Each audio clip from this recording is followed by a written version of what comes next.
Ready?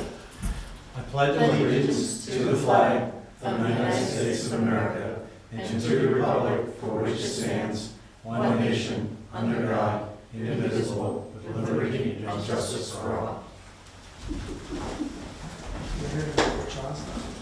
Yeah.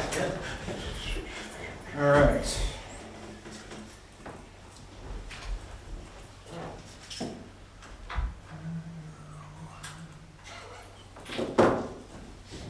You're all waiting for me to say something, aren't you? Non-public and public meeting minutes from the September 4th, 2025 meeting. I'll make a motion to approve the non-public and public meeting minutes of September 4, 2025. Second. Motion by Sean, second by Scott. Any discussion? All those in favor? Aye. Opposed? All right, I would entertain a motion to seal the minutes from tonight's non-public session. I'll make a motion to seal the minutes from tonight's non-public motion as they would, Non-public session.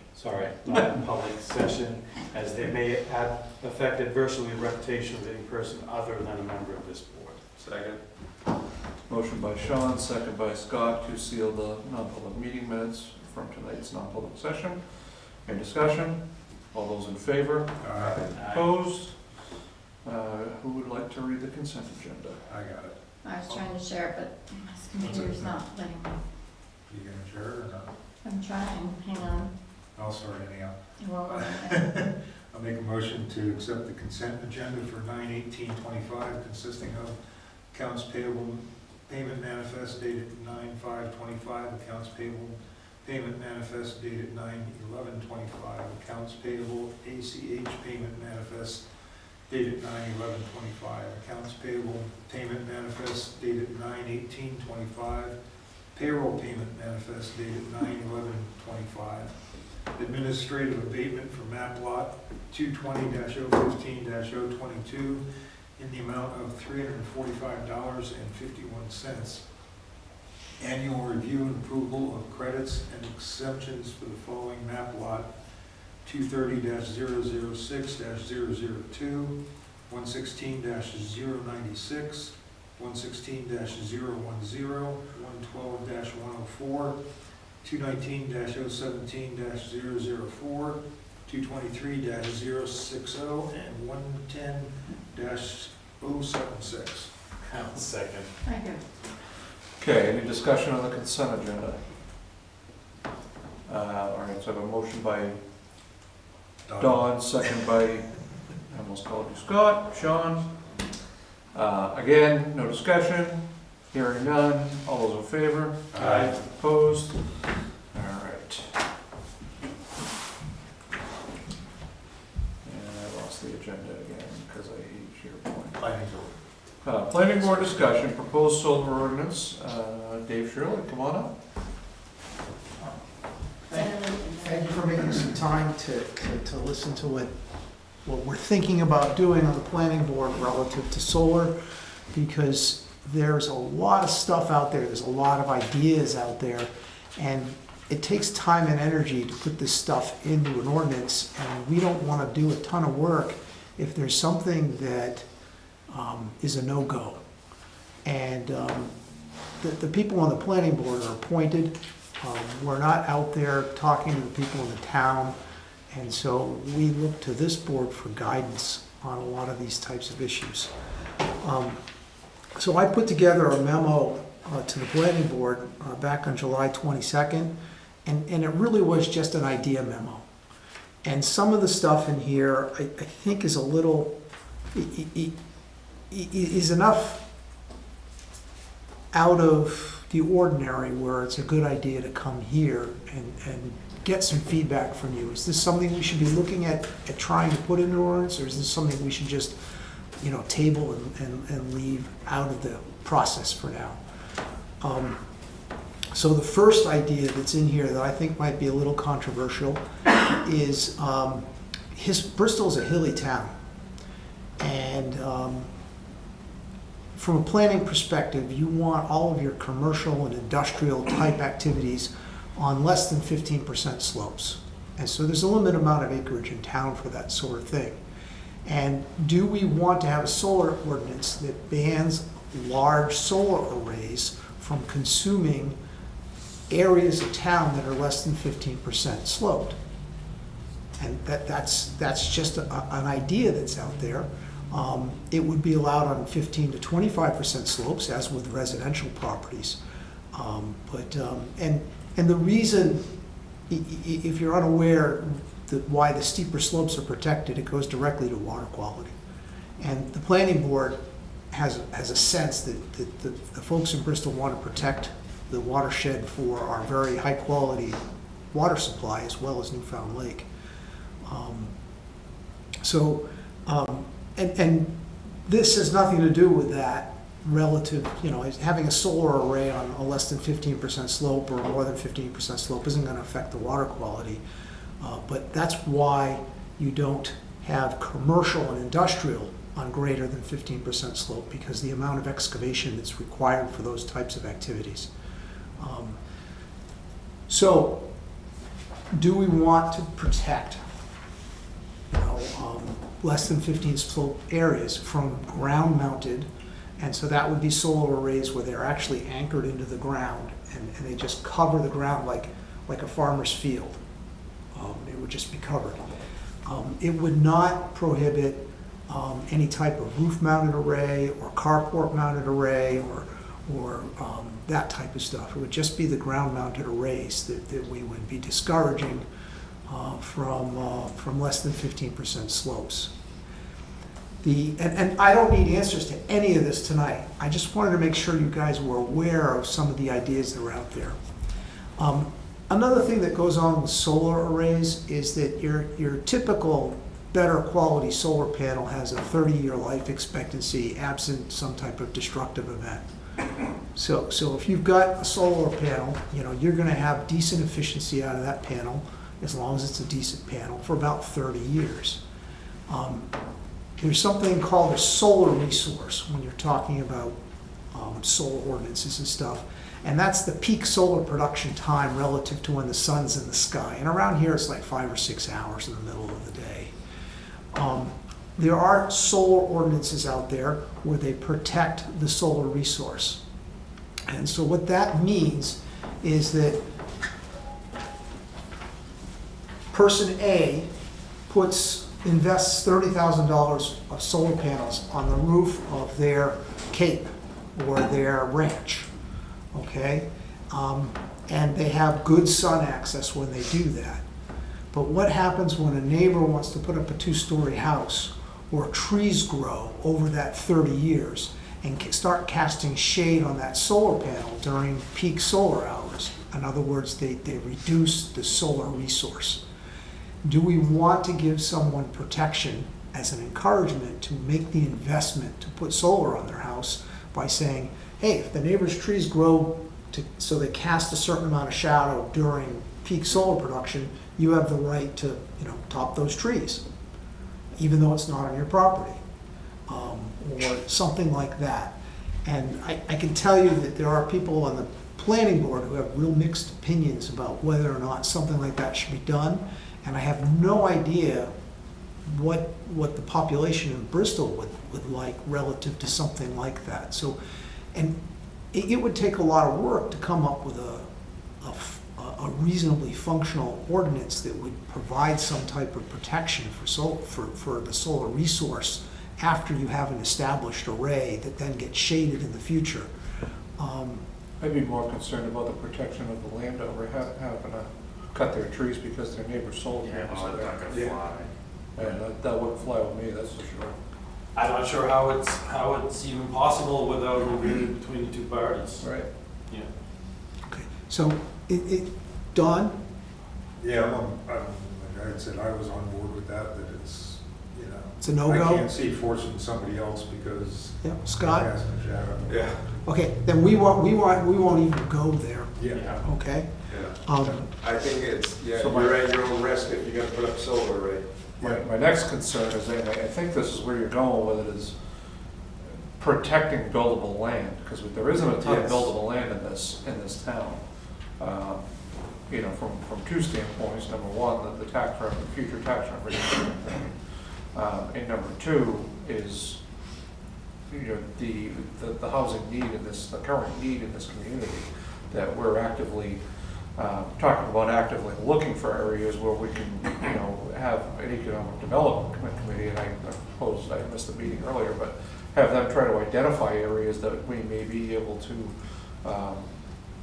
expand future housing developments and, try to lure potential developers into to meet those needs that we have.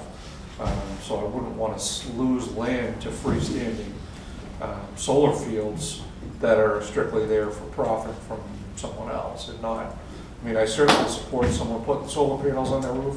I've considered doing it myself. But as far as, us, it being, from an industry perspective, I don't think it's where this town, I don't think it's the direction this town should be looking, just like we shouldn't be looking to stick windmills up on, the top of our hills along the lake, exactly, so. I think the only way, I would support it if we were trying to protect the land, right, for that, we want to save it for housing and economic development. But if the lot was non-buildable, then it could be used for solar. But I don't know how you do that, right? That's You also need to consider the aesthetics of that too. And that's the next thing that I was gonna bring up, that may be somewhat controversial, is screening. What level of screening do you want? A lot. So there are examples where people allow roof-mounted solar on flat roofs in historic districts, but they require screening that blends into the historic district. And one of the questions you get when you do something like that is, do you allow the solar panels to stick up 10 feet above the maximum building height? And so these are things that we're going to be addressing. So that's pretty clear, but something else is, do you want all ground-mounted solar arrays screened?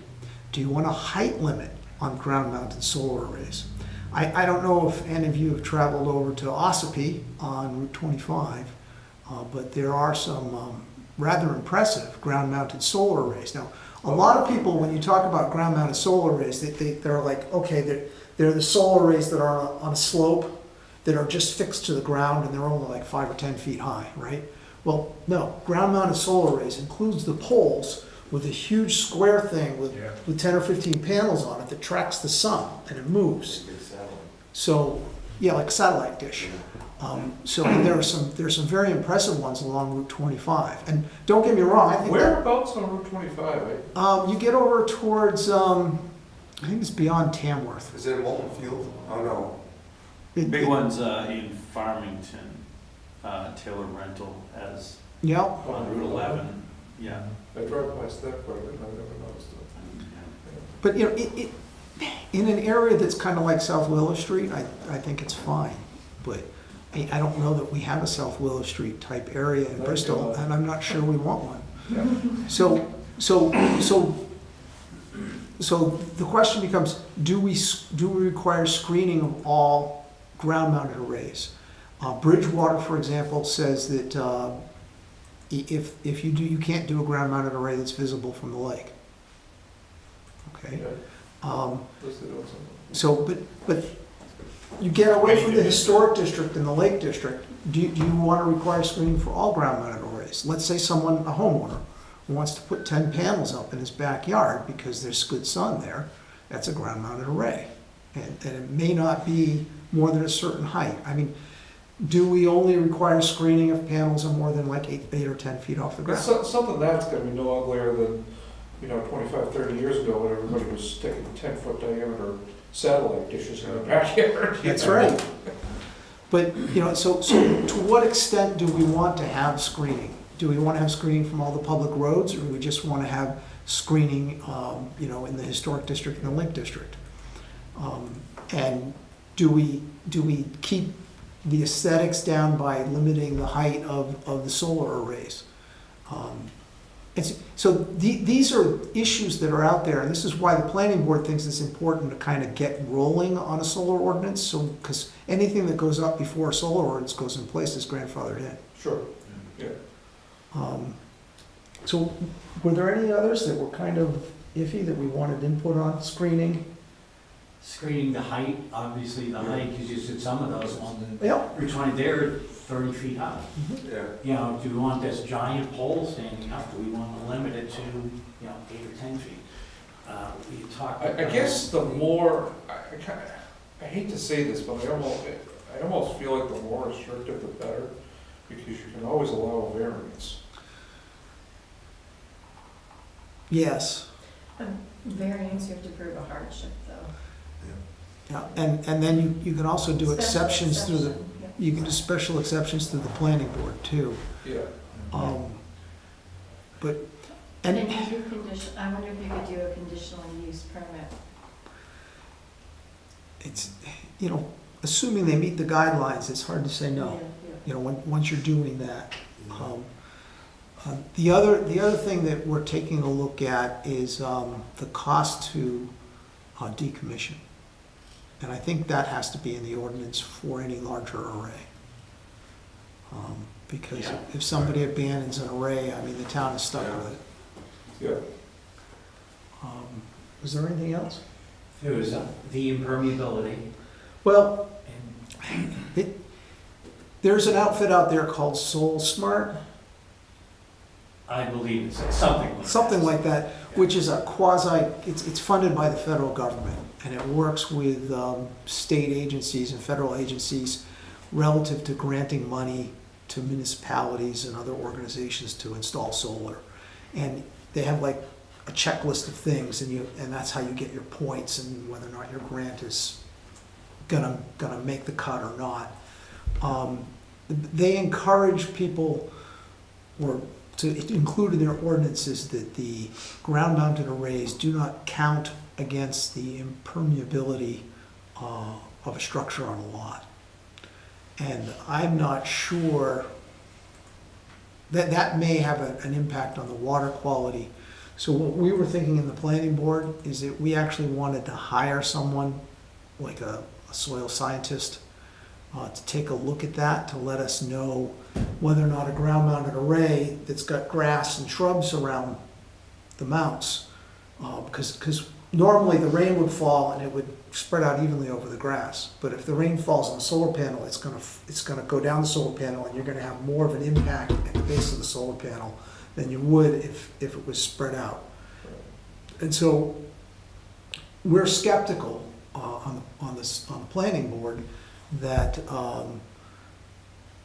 this ground-mounted solar array shouldn't count against the impermeable surface area of the lot. We think it should, but we also see how it might not be as bad as a house or a driveway, because you do have dirt and grass all around them. I don't think it's appropriate for the planning board to just guess and say 50% or 25% or 75%. So that's something that we've talked to Christina about, maybe having in our budget next year to hire a consultant to give us some feedback in that area. And that becomes somewhat more important, in my opinion, when if you're having ground-mounted arrays on the 15 to 25% slopes, because you don't want to have water collecting at points, because that ends up causing erosion, which affects the water quality. In the past, they've had a budget line, professional services in the planning board, and there was a budget at one point, then it dropped to $1, and then we just eliminated it, so we have to pay that for them. But I encourage you to take a look at this memo that I did if you haven't. And again, it's just an idea memo, and I was hoping it would spur debate at the planning board, but nobody in the planning board had any other ideas to add to it. But I thought it was really important that I come here and talk to you guys to get some feedback. So the hard feedback I have from tonight is that you guys don't want to see the best quality land in town covered with solar arrays, and you guys don't want to see anything in an ordinance that might protect a solar resource when it involves affecting a neighboring property. I would say that's true. Yep. I would also say thank you, David, for coming here tonight, because you don't have to, and I appreciate that. I don't go out and meet the voters. Yeah. You know, I don't have a good sense for, and we don't get a lot of town participation in our meetings. Or in our survey, I mean. Right. We get a fairly good response on the survey, but nowhere near what it And- should have been. And I would go further and say that because of the way things legally have to be worded on the ballot, that very few people actually understand or take the time to understand the zoning ordinances that go onto the ballot. The last thing I want to have is a zoning ordinance get passed that the town doesn't want. Right. Right. I've always said historically that the only thing that's ever not passed for zoning is building codes. Pretty much. I think that's it. Yeah, Well, yeah. there was one where we were trying to remove short-term rentals out of a district and that failed too. Yeah. But other than that, That was a surprise, that'd be a surprise. But, so I really appreciate that, and I think it is something that as a board, or certainly as individuals, that we would want to have some, not say, but input Yeah. into. I misquoted, not short-term rentals, it was brewery. It was something to do with breweries because they put breweries everywhere. And we decided to try to pull one back because it didn't make sense and that failed. That failed. Apparently Yeah. everybody wants them everywhere, so. So thank you, I appreciate that. I would just, Yeah, Hey, just one thing to add, Steve Carden, Planning Board. We do have a solar array coming, or supposedly coming. right, I was gonna ask about that after the, And we're not sure where that is, but it was approved. But with the push from the federal government and these other agencies and the point systems that allow, towns to, or encouraging towns to do this is coming. I mean, and it's trying to get out ahead of it instead of, oh my God, what is that? And, You know what I mean? To try to have some, and one of the problems we've had with the solar array that's going in pretty much across the street and behind some houses from where the Dunkin' Donuts is, and the Rite Aid, that used to be there, is that they clear cut it, and they're gonna be mounting solar arrays, and the neighbors were all coming in and complaining that since they removed the trees, that the groundwater runoff had increased significantly into their yards. And so, I mean, I don't know how you deal with that, other than, DES does the planning relative to runoff for these things. But that's one of the reasons I have concerns about the impermeable surface. So we limit it. You take a lot, it might be 100 square feet, and we might say, depending on the district, you can only build on 40 square feet of that lot impervious. And that's roofs, paved driveways, but a solar panel would certainly count as something I would else. certainly imagine, I would certainly think so, Yeah, yeah. and so, and to have SolSmart come in and say, well, if it's a solar array in a field, it shouldn't count towards the impervious surface of the lot, I start to get a little skeptical. Yeah. But that's what they're pushing for. Doesn't mean Bristol has to do it. I would certainly echo Sean's appreciation for what you guys are doing. This is the kind of stuff that we certainly, as a group, don't have time to look into. No. And greatly appreciate you coming in and explaining it to us as well, so. Feel free to reach out at any time if you have further questions. Well, we're gonna get going on this, and Yep. hopefully we'll have something for the ballot in 2027. Yep. Okay, yeah. So the idea is to have this wrapped up by the end of 2026. Yeah. And whoever's coming to the planning board meetings, whether it's Scott or Don or John or whoever you send, we'll try and keep the select board in the loop Yeah. to make sure that we're not straying too far from what might be best from the town's perspective. Because this is uncharted water for us relative to input from the populace. Thank you both, appreciate you coming in. I just checked that permitting and there's no permit yet on the solar array, so I'll double check with Joanne, see if she knows anything. We have a standalone permit for putting up like rooftop arrays and stuff in town now. Yeah. So, thank you. for your Thank you. time. Thank you. Sir. Nice seeing you guys. You too. Hi. We don't often see the face behind the screen. I know, it's usually, excuse me, Mr. Chairman. Voice, disembodied voice. And all it is, excuse me, Mr. Chairman. Yeah, you can't do that. Don't do that. Ernest Drive concerns, Mr. and Mrs. Ulwick, come on up. We can get you another chair there, maybe. In number 5, there's some, oops, sorry. In number 5, there's some pictures, that have been provided before. I think the main one is the bottom picture that says thumbnail. It shows the shoe. Which I conveniently wore the same shoes. I was gonna say, I I did that to give you an idea of the size of the drop-off that's on the side of the property. These are a size 14, so to give you an idea of how much of a drop-off we're looking at. Christina and us, we've been going back and forth a little bit, trying to figure out how the town, if at all, can help us out with this. So, long story short, town paves the road. Thank you. That part's nice.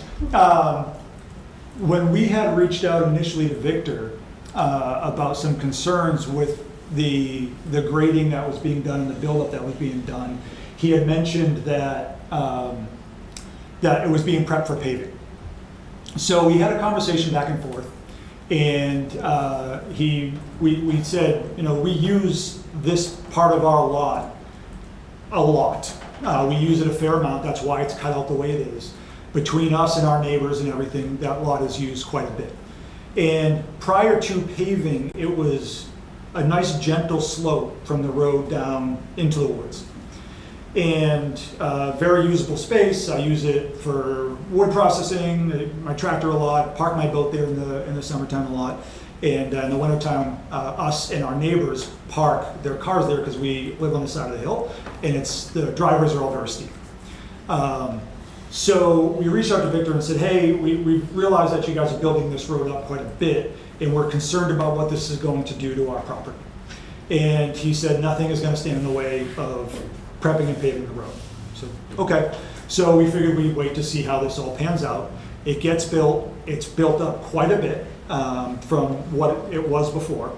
It gets built up, and then I didn't see any shouldering really happening there. And so we reached back out to Victor and said, is this project done? Or is there still some shouldering to be done? We're concerned about this big drop-off we now have on our property. And he says the road is complete. And that's when, I'm pretty sure that's pretty much when we reached out to Christina and said, can you shed some light on what we need to do about this? And I said, you know, if the town was willing to dump 4 yards of ledge pack at, I said, I think I quoted $16 a yard, because that's what your municipalities are getting it for now. It's corrected today, I think it's actually $17.50 a yard. I'll do all the work. I have a tractor. I'll level it all out as best I can. And I think realistically, it's probably going to take about 5 yards to do it, but I'm more than happy to take 6. And I can do all the work myself. For us, we're going to incur a cost of roughly $300 to get 4 or 5 yards of ledge pack delivered to our property. We don't feel that we should have to incur that cost because we didn't do the work that's created this hardship on our property. The town made the decision to pave it. The only way we found out that it was getting paved was by when we reached out to Victor and said, what's going on? And he said, we're prepping the road to pave it. I said, oh, I had no idea. And so it's going to cost us, if we have to pay out of pocket, roughly $300, because last time I checked, it was about $160. Last time we had anything delivered, it was $160 just to have the delivery. That was just the delivery fee, not including the ledge pack. And this was probably 4 or 5 years ago now, so the cost has gone up significantly. The town obviously has trucks, they can go and pick it up and dump it off for about 70, 75 bucks. What I'm looking at now is it ranges from about, on the very far west end of the property, it's about a 6-inch drop. And then very quickly it goes up to about 8 to 10 inches. And then it's pretty steady upwards to over 14 inches on the eastern end of this section of property. In the wintertime, we have, between us and our neighbors that use the lot, we have about 5 different vehicles that use the lot regularly. 3 of those vehicles would not be able to park there with that current drop-off. They're cars and they're small SUVs, and they wouldn't be able to get out of that area of the lot. I'm very concerned because I will have to plow that lot for any usage at all, for even the other vehicles to park there. And with that drop-off, if I plow that, I am going to rip it apart. I'm going to rip the pavement apart. I'm going to take all the shouldering effort apart. All that ledge pack that's on the side of gravel, it's going to be gone.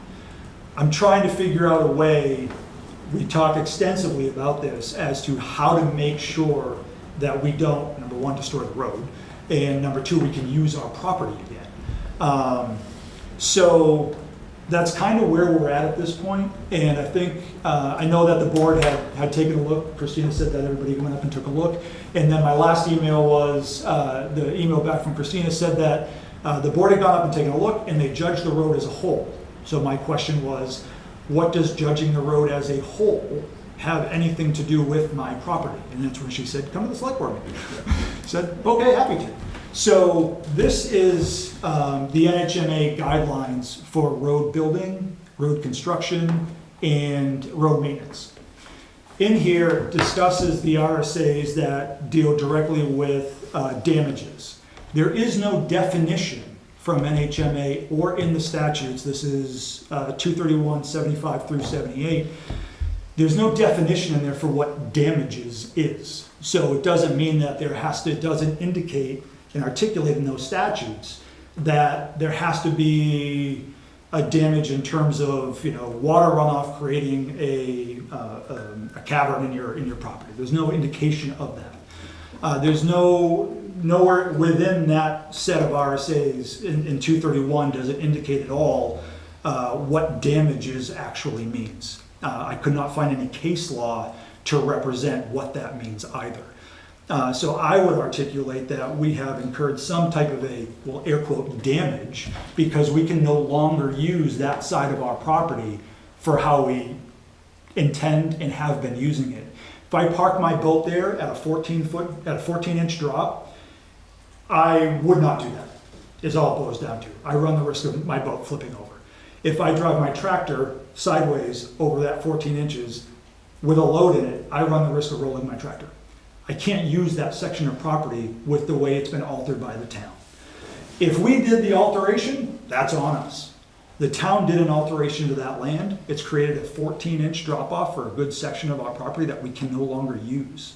So all we're asking for is if the town could throw a dump truck load of 4 yards or so for maybe 75 bucks, and I'll take care of the rest of it, just so that we can use our property again.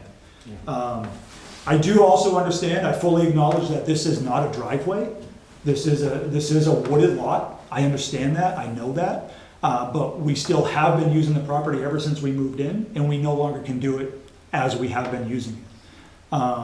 I'm also very familiar with 1952 Supreme Court decision that says you can't use taxpayer funds to cover anything on personal property. That becomes moot when it's an alteration made by the town, though. There is case law that stipulates that. So that piece of it becomes a little bit of a moot point, because if there's a hardship created by the town to a private residence or private individual, the town is still obligated to cover that. Now, there is an argument to be had about what is a damage, and again, I could not find a definition looking through this specific set of RSAs for what a damage would be. So that's what I have for you. So I got a couple of questions, comments, nothing argumentative, just off the top of my head. Yeah, no worries. Okay. Are you 100% sure that the area that you're talking about is not wholly within the right-of-way of the road? So this section, so there's the right-of-way and then our property. I would have every bit of confidence that the area that Victor laid on, the GMI laid it all down, that I would believe that they're within the right-of-way of the road. Yeah. But that access, that right-of-way then gives way to my property, which was, again, think of like the crown of the road. a Yeah, no, fairly gentle no, slope. yeah, I understand. So I would think, I don't imagine that with GMI doing what they do and with the town, that they're well extending into our property. I don't imagine that's the case. Right, so I guess that goes, and again, just questions, comments. That goes towards, well, are you using your property or are you using the right-of-way, you know, parking within the right-of-way, which you have every right to park. Anyone has the right to park on the side of the road. But we don't necessarily, but do we have to facilitate that? No, but I can't access that piece of my property now Yeah. without some type of buildup, some type of alteration that I would have to incur to build that road back up or that section back up to the point where I can use it again. Yeah, and you mentioned, and we had researched, so we knew the answer as well, that, you know, there is not a driveway permit for that area. It would be a different case. It's a wooded lot, Yeah, if it was. The reason we're reluctant is because of what you mentioned about the precedent of, you know, using tax money on private property, right? So I'd be curious on the case law, you know, if that was something that would cover this situation. I certainly would look. I can't off the top of my head tell you whether there's something specifically related to our scenario. Yeah, no, But but the general gist of it would be something I'd want to take a look at. So, yeah.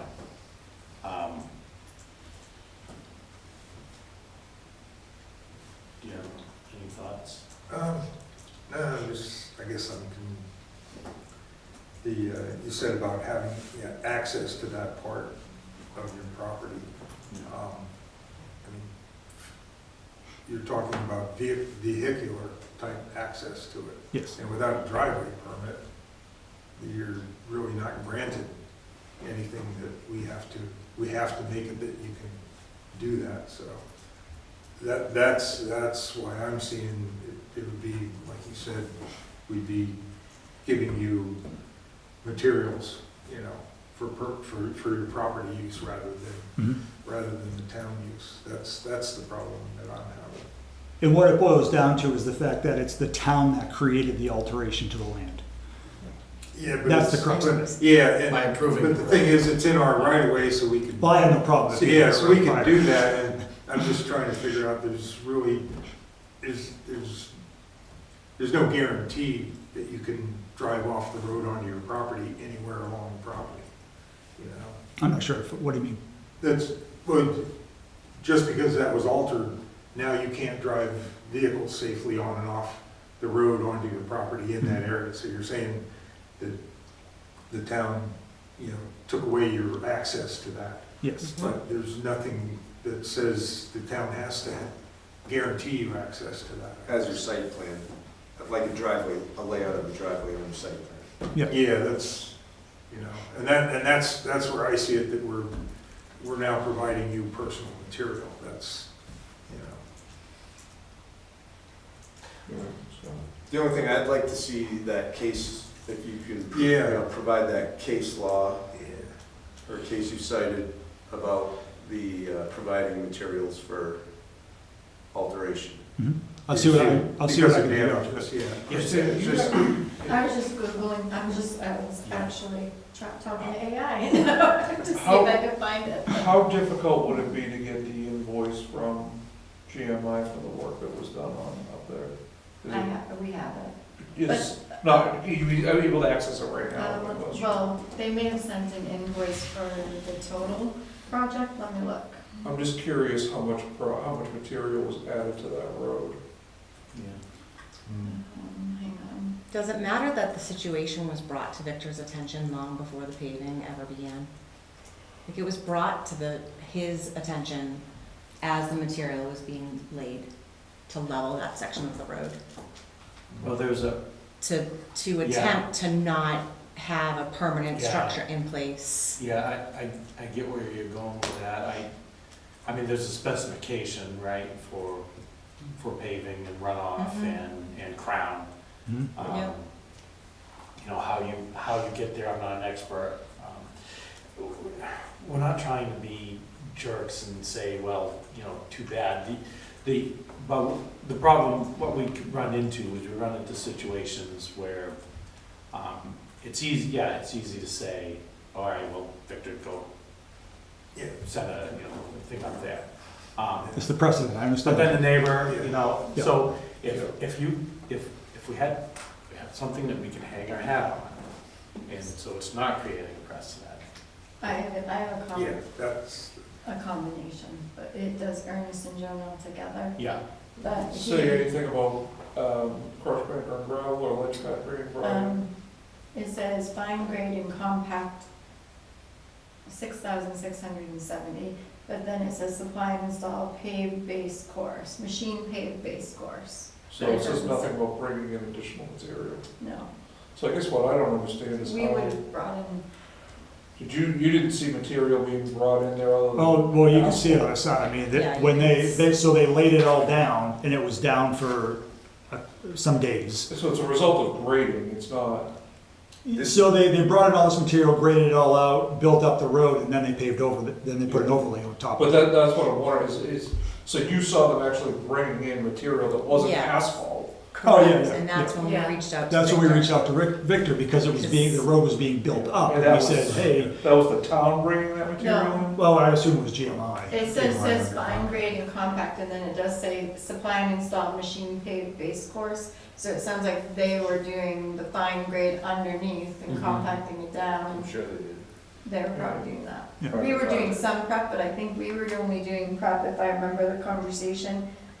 So the There town wasn't graded much- it, there and was they did a culverts. lot there, yeah, they graded the road out preemptively, and then they went and they ditched out all the sides to clean that So up. we graded it. We graded out the road, we didn't add any fill, so I think GMI may have added that. I'm sure GMI did a final grade Yeah. to meet their specification. I don't know whether, I mean, when I got home, so I went to work and the road was graded by the town the day before. I went to work and I came back and it was built up significantly higher. And GMI was still there with a bunch of dump trucks. I don't know if they were Bristol trucks or GMI trucks, I don't know. Yeah. But it was leveled out, and that's when we reached back out and we're like, hey, you just built this road up quite a bit and now I can't access my property. Because ultimately, it's all graded by GPS, and that grading takes into consideration runoff, that sort of thing. we have any material on site. What's that? Do we have material on site? The shed, I'm sure we did. I don't know. We stocked up last year oh, we did? at the end of the year. Right, we started up at the end of the year, but we've been doing projects. Right. So they did stuff at Chestnut Street, 4th Street. There's might be some reclaim.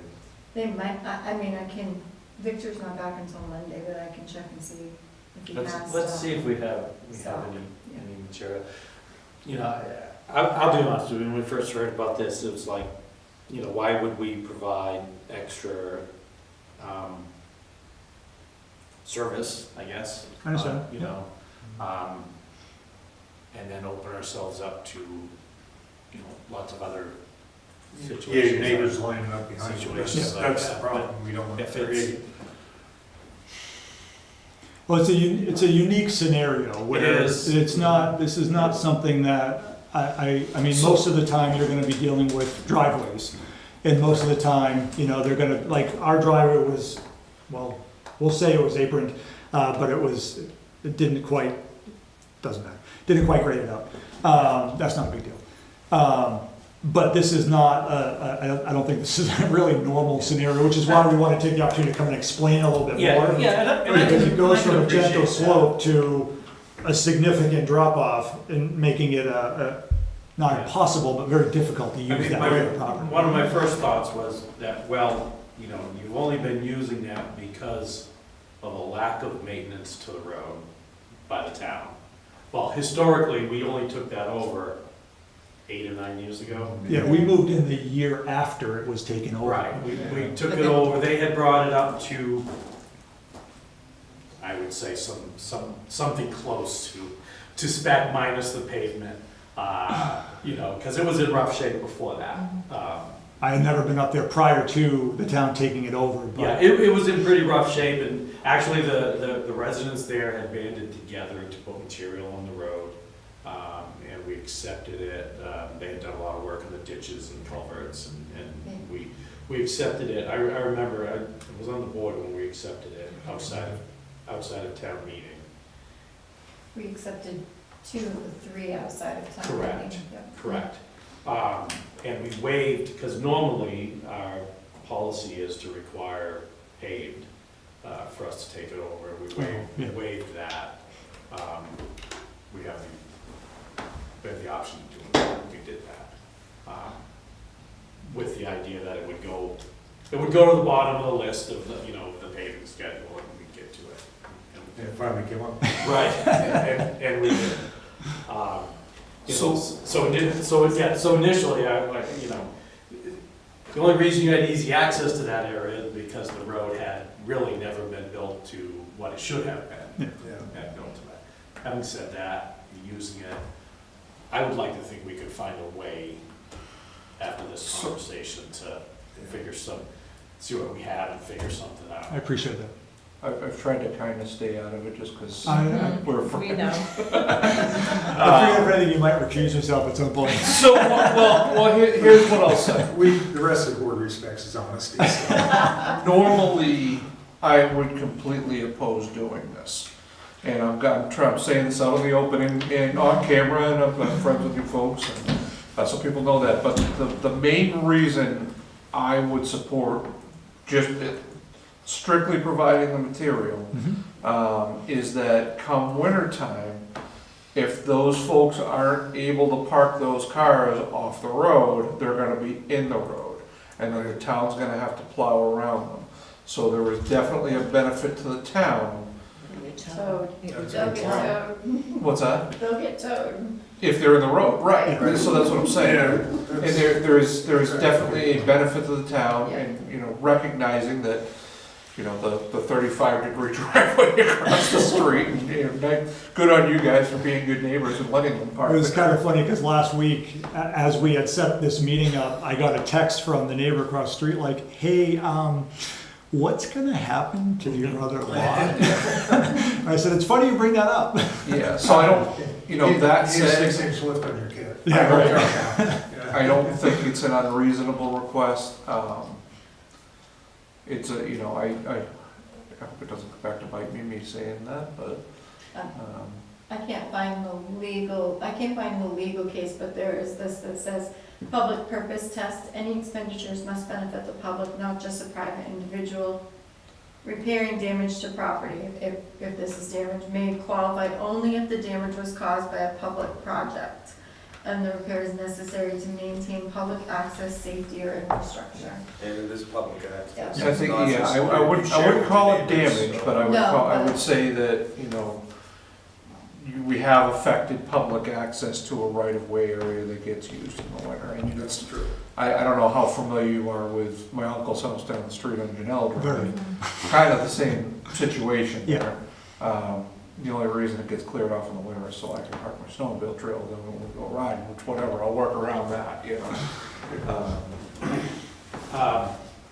Completely other subject, did your property and the property to the west used to be common ownership? Do you know? I don't know. Just curious. We bought it privately from an individual, and then the property that this whole scenario was on, we bought from a neighbor.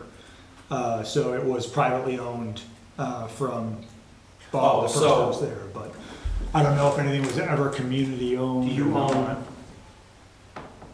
We reside at 136, and then the lot that we're just, is the one The one to the west of west it. of it. Just prior to. Oh, okay. Just Yeah, before yeah, Coach yeah. Road, where Coach Road Okay, I comes down. gotcha, yeah.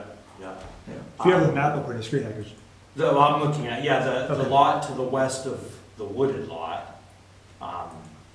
has a dotted line between the two, which usually indicates it's the same ownership, but, Which it might have been in the maps, not corrected yet. yeah. yeah. But, here nor there, just, Yeah. I'm a map guy, so. Yeah. I'll mention it to get it. Oh, yeah, those 32 and 31 were same ownership at one Okay, point. yeah. But I'll mention it to Joe. All right, so we'll reach out, we'll see what we have, we'll let you know. Sure. No. What we can do and what we can do. Appreciate it. Yeah. Thank you. Thanks for the We time. Appreciate it. Because it would be good, so that it wasn't just a pile of dirt there for a couple of weeks. Yeah, so that we can sort of coordinate that so you can get it spread out. Appreciate it. Thank you. I would say, you said Victor's out? You won't, well, they are on their 4-day-a-week shift. Oh, yeah, that's so right, they you're won't off be in tomorrow, until yeah. Monday. Yeah. So I won't know if he is stocked until Monday, but Yeah. We'll get it figured out. We appreciate it. Yeah. Anything else? Thank you for hearing us out. Oh, no, Oh, no problem. Thank you for coming in, it's part of the process. We appreciate it. Unless you have anything. you're welcome. Good to see you guys. Thank you. Thank you. Appreciate you coming in. Thank you, guys. Thank you. Yeah, it was, those 2 blocks were owned by O'Neill Yeah, at one Yeah. time. Yeah, I think your point, Rob, is very valid. Yeah. That is if that's used for, public use. Yeah. Yeah, and they're being gracious enough to let people do that. Right. okay. All right, to your report. The first one is you're welcome to take a look at it, TA report info only. There's a few, there's about 8 items in the Hold on, folder. yeah, I had that up previously, I do have a question on something there.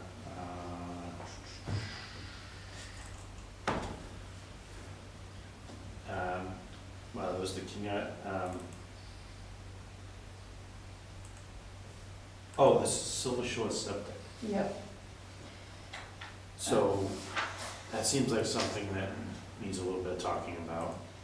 So there So 5 systems, are 5 houses, 2 shared systems. okay. So I don't know which ones are on which, but, How do we know they're failing?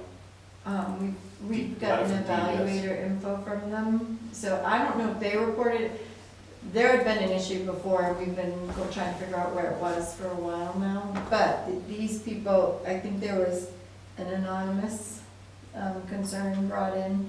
And then now there's 2 septic evaluator reports that have come in.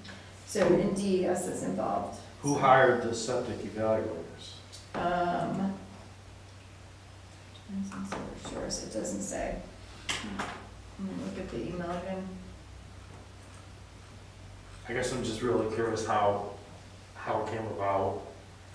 DES is involved, so that was my next question. So we've been hearing from an anonymous tip that Yeah. there was a problem, but we haven't been able to prove it yet. Right. So this has just come into us recently. According to this, I think these people have started to find out their septics weren't working right. The first one on this list is 11 Silver Shores.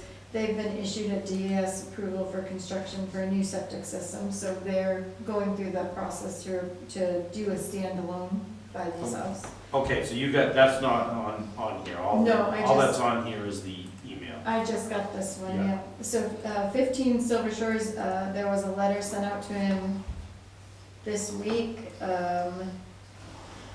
It does look like they called in, they're getting a second opinion. So let me just read it, accessible.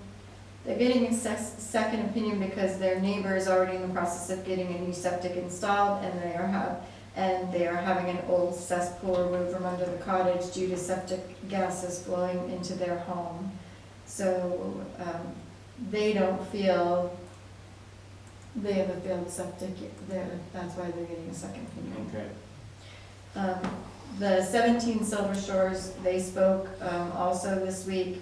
He's getting another evaluation, but based on they were told from land use, based on the overwhelming evidence of failure from the first evaluation, which is the one who's doing the septic, and speaking to Matt Barnard, who dug test pits and concurred that it was failed, that we're not changing our decision. They have to fix these and repair these. That's 17, That's 17. yeah.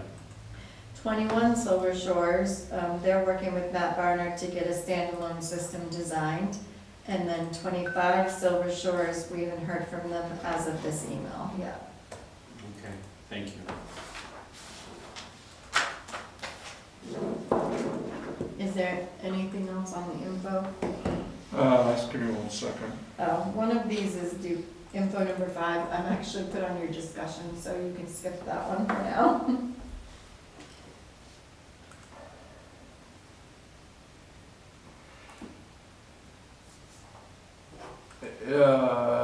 Number 2 Spring Street, just out of curiosity, was there a complaint on that? The letters. No, was No, there, wait. did the letters go out relative to a complaint? It came up as part of the discussion on the one-way streets and the parking, because that's the one, right? Yeah, Yep.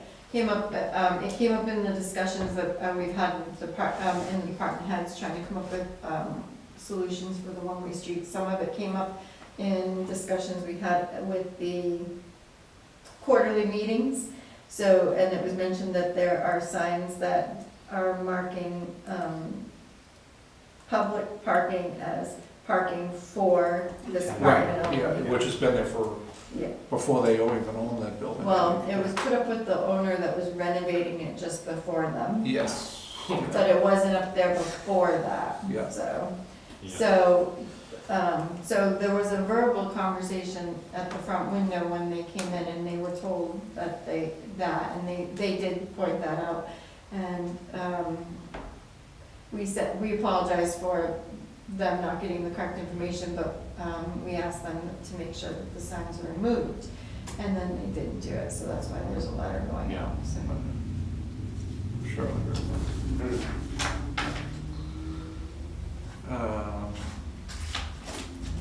Okay. Did the prior owner ever have anything out there? no, it was all, the auction hall was, They never had any No, reserved parking No, spaces? because all their spaces, all their spaces were on the land for parking. when the They actually auction was have- there. they actually have an access off of Spring Street. Spring Street. No, Central Street. Central, Sorry, sorry. Spring Street is illegal. Yeah. Central Street is legal. So, what about the parking spaces right at the Y, right, there's off-street parking, one of those has, That is, Two, yeah, those are those deeded. are, those are deeded? Yeah, yeah. Okay. So there are two deeded, so at the Spring Street, the Y, we have a section of parking, and then there are deeded sections of Okay. parking. And then over the bank end, there are also deeded sections. More for the public to be aware Yeah, when they see Yeah. those signs. so some of those are deeded, but the other street sections further down, those are not. Okay, under T Airport, under number 1, Clean Harbors, we've been able to get an agreement signed, progress is moving forward. We're not, we didn't sign the agreement, let me clarify that. The contractor did sign the agreement, and tentatively the cleanup is scheduled for next Wednesday. So, TA number 2, there is a special meeting by the school district, you'll see the dates on it. They went to court this week and were granted their special meeting. And my folders are freezing, sorry. So I have talked with the superintendent about a voting location. We have to hold an official ballot vote after the deliberation. And the official ballot vote is Thanksgiving week, November 25th. Wait, what? Hold on. Go to number 2, special meeting schedule of school district. It's the way they ordered it because she didn't put 02 Sorry, in 0. Oh, okay, so you're talking about the school district calendar for the town's yes, special district meeting. This is to buy the bank building, yeah, Yes. which they should buy. yeah. So they went and got their approval to have the special meeting. This is the schedule. I've gotten an email from the supervisors because they're concerned about the budget. I've emailed Paul Paris and asked him who pays for this because we didn't budget a special meeting for his school district. He's asked the attorney and I'm waiting for an answer. So we have to host the official ballot. The problem we have is they can't host it at the school because school is open and they would prefer that we didn't do that. They They said. can, they're choosing not to. Yes. They asked us to see if we could just host it at Historic Town Hall. Well, that traditionally has been a problem for people, but also I have that hall booked from Monday through after Thanksgiving for the Festival Right. of Trees. Yeah. So I talked to Cheryl because I figured. Probably host I it here thought for the we- amount of people that are Well, going. that's what I said to Yeah. Cheryl, and Cheryl agreed. So you pick the place, so if you agree, we would host it here, the official ballot, we would make sure it's notified, noticed and everything. But this would be, we could set up voting, we could have them go out that door and just Yeah. close the side door, Yeah. so keeping people out of that side of the building and go around. I allowed Cheryl to do the setup, but I just wanted, so that's a day somebody's probably going to have to be here too. It's ballot voting. And how many, is it just for Bristol? This No, is for- just for It's for Bristol. the whole, Well, The everybody's four gotta do towns. it. yeah, for the 4 towns. It's Right, for the whole- this is- it's- But Everybody's every gotta town do it. has to do their own. Right. Oh, right, so You're it's not just gonna Bristol, hear all that. right, that's what I was wondering. Yeah. And I'll tell you, people, Where are they doing the deliberative session?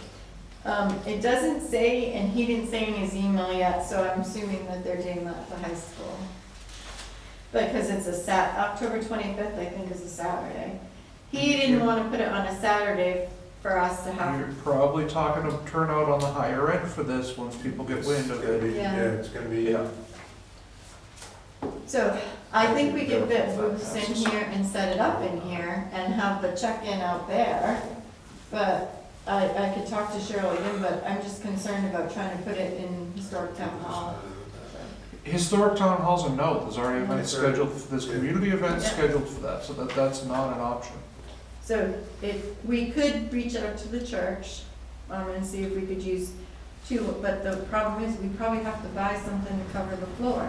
yeah. And we shouldn't have to do all of this stuff, Let's so. do it here. So that's why when Cheryl's not back until Monday, but we did text and she said she thought she could use here. Oh.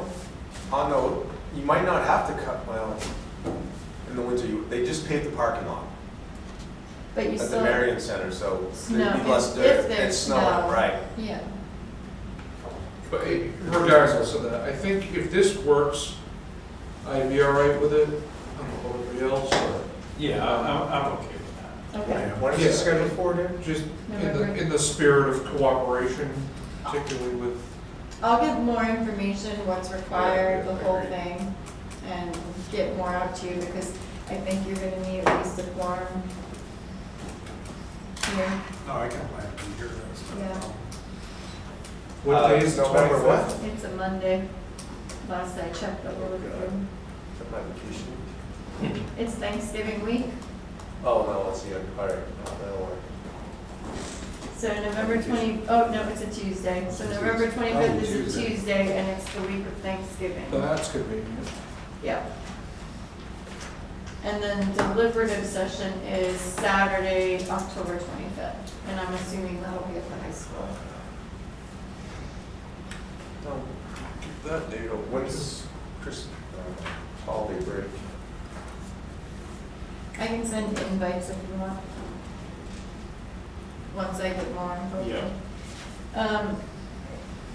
I do not want to hear I told you so on the next one. TAC has given an update on, 10-year plan projects, TAC provided update on the 2027 to 2036 10-year plan for current transportation projects. They're holding public hearings around the state to socialize their bad news. There is a $400 million shortfall in available funds, and some of the existing 10-year projects have been eliminated. Among the casualties is Lake Street, the bike lane project. So they cut it, it's gone completely, and the Summer Street project has survived so far. Hey, Robert, sign So- Wait, So Lake better- Street? Lake Street, the bike lane is gone. Bye-bye. It's the That's all they Summer were Street. doing? No, they're Oh, not. the doing it. sidewalk. No, if they had done it, Oh. it's just a bike lane? Oh, it was sidewalk They're gonna do improvements, actual sidewalk. widening and putting the bike lane in. Okay, Yeah, yeah. out to, I think, to Mill Stream, Okay, it's supposed to go. yeah. But this is the one we prioritize. Yeah. This is the one, Yeah. that's fine. One kind of down is the one that's a safety issue. Number 4, fireworks and Friends of the Fourth. I need some info from you. I had gone from the last meeting and I immediately emailed him and said, we're gonna do, I think we said 30, 35, and we want to do the 4th. He responded, nope, too late. But, so we can't do the 4th. We can do the July 1st with the rain date of July 2nd. We could do July 2nd. I need to confirm if July 3rd is a rain date. And then we could do July 10th with a rain date of July 11th. I asked him for a bunch of options. I guess I'd rather see at first than the 10th. Yes, not the What day of the week's the first? July It's 1st gonna be the is 10th, maybe it'll be Wednesday. September, Right. you know? So, I mean, I think July 2nd probably would be the best, as long as they could do July 3rd as a rain date, but Yeah. July 1st is a Even Wednesday. July 2nd. We have Friday off, but the problem we have with, Yeah, but The problem with the second is Friday. Thursday. right, so the problem we have with Friday, so if we're out Thursday night, there's a big part of your public safety crew who's out till midnight and has to be back for the parade by 9 o'clock. I'll be there with you, and I ain't getting paid, so. I know. Well, technically, Okay. I'm getting paid For doing it on $4 the an hour that week. Yeah. So that's the problem, but those are probably your best dates, unless you wait and do it the weekend after, which is Friday and Saturday. Yeah, that will not go over well. And because sorry, I spit. She's grow. Good thing I didn't get you, Sean. Need to refill. So it is the 250th anniversary. Yeah. So give me the options again. July 1st with the rain date of July 2nd. Yeah. He said July 2nd, but he didn't say the rain date, so I just had to confirm if the 3rd would be. And then July 10th with the rain date of July 11th. So July 3rd is not an option. I don't know. In his emails, he said, I suggest you show on the 1st or the 2nd, but he didn't clarify the rain date on the 2nd. Yeah, it sounds like the 3rd, not an option. And it sounds like it's not, so. 5 books up, so. July 2nd. If July 3rd was an Problem with option, July 2nd is there's a lot of people that go to those fireworks that come here, that aren't here till the 3rd. the other option is you try and find another provider. But- Some people, Yeah. oh, It was offered. Probably everybody else is probably booked as well. see if we can do the 3rd. The 3rd, rain date the following week. Yeah. Yeah. And then if the 3rd isn't an option, what's your backup plan? Don't have them at all. Probably not having them would be just as much grief as having them any other time. Not gonna be any difference, and we'll save money.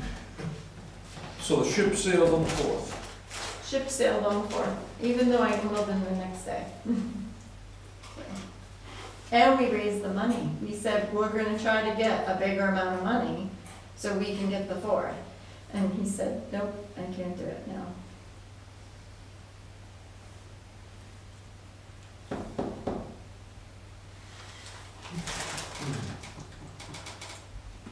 If the 3rd isn't an option, do you want to go to the following weekend? I mean,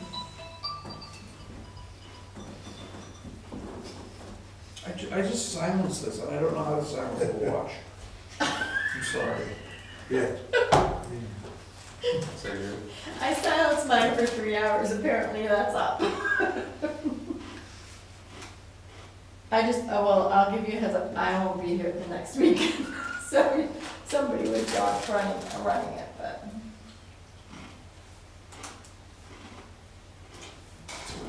If we're not gonna do them on the holiday, I don't see doing them the following week. We save them for Labor Day or something like that at that point. Do an end of the summer rather than. I mean, I suppose if you could schedule it for the following Saturday.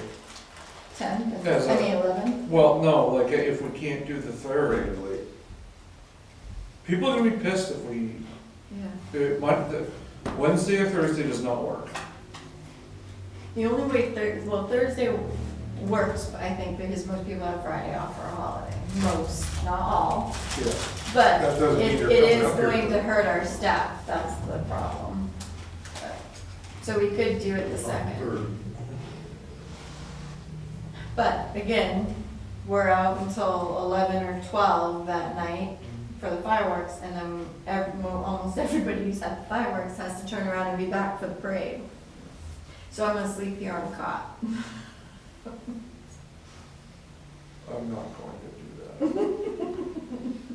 that. I'll sleep in my I car. also don't live in Canada, so. I don't live in Canada, I just live on the mountain. Might as well be. Yeah.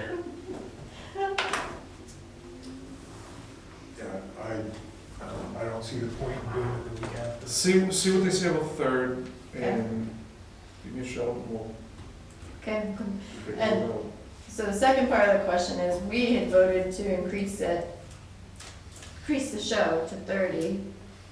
Do we want to go back to 20, and 20,000 for the show, 5,000 for the extras, which is porta potties, whatever, entertainment? 5,000 is a ton for extras, isn't it? Well, yeah.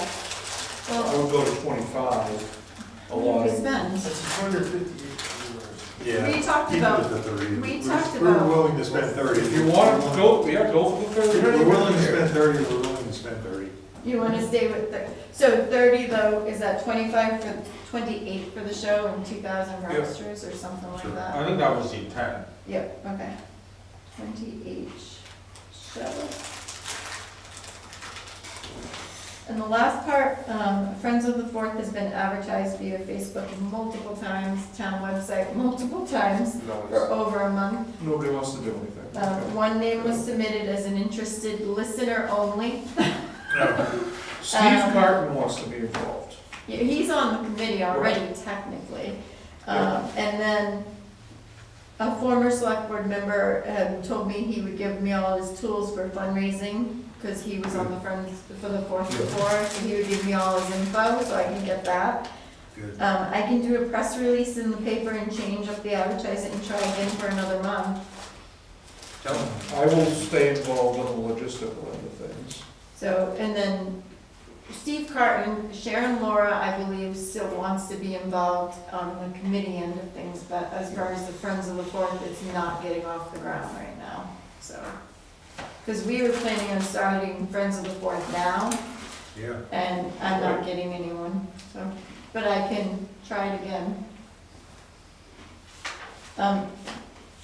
Number 5, TA number 5, PERLAC, or the Pemmy River Local Advisory Committee, is in need of membership. There are 3 positions allowed for Bristol. They meet the last Tuesday of each month except in December at 6:30 PM, and they meet in Plymouth at the Pease Public Library. Our current member's term has expired in November of '24. I have not been able to confirm if that person was continuing, but I don't believe he is. So, their sale fell through. Did it? That's what Joanne said is back on. So, we have no membership on it, so, I don't know if anybody's Well, listening. Put it out again? Yeah. So I'll advertise it and put it out, but just wanted to make sure I told everybody. Number 6, reval update. Maybe send a letter to the other person on the river there.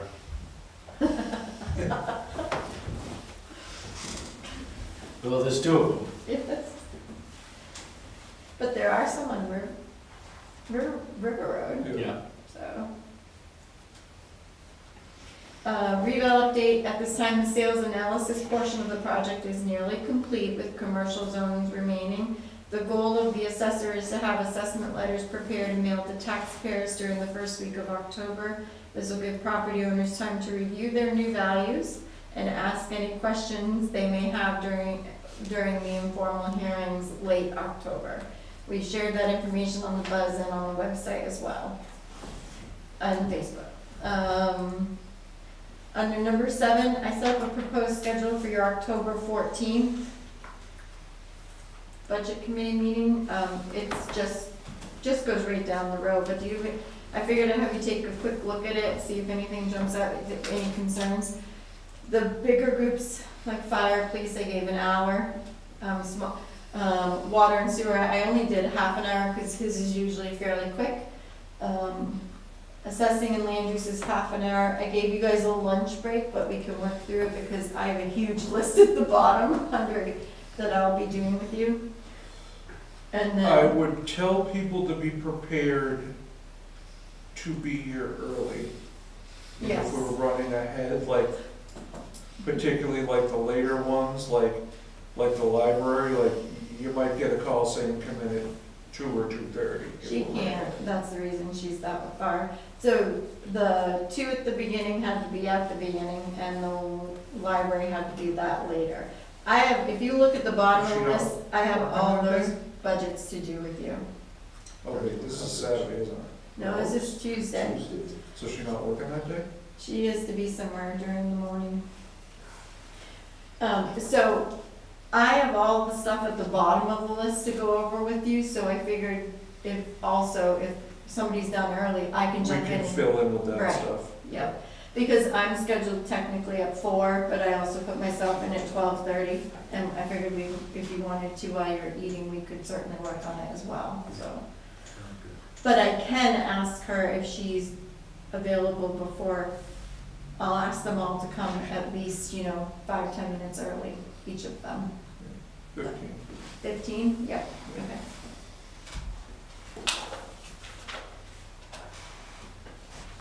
Where did I put my calculator?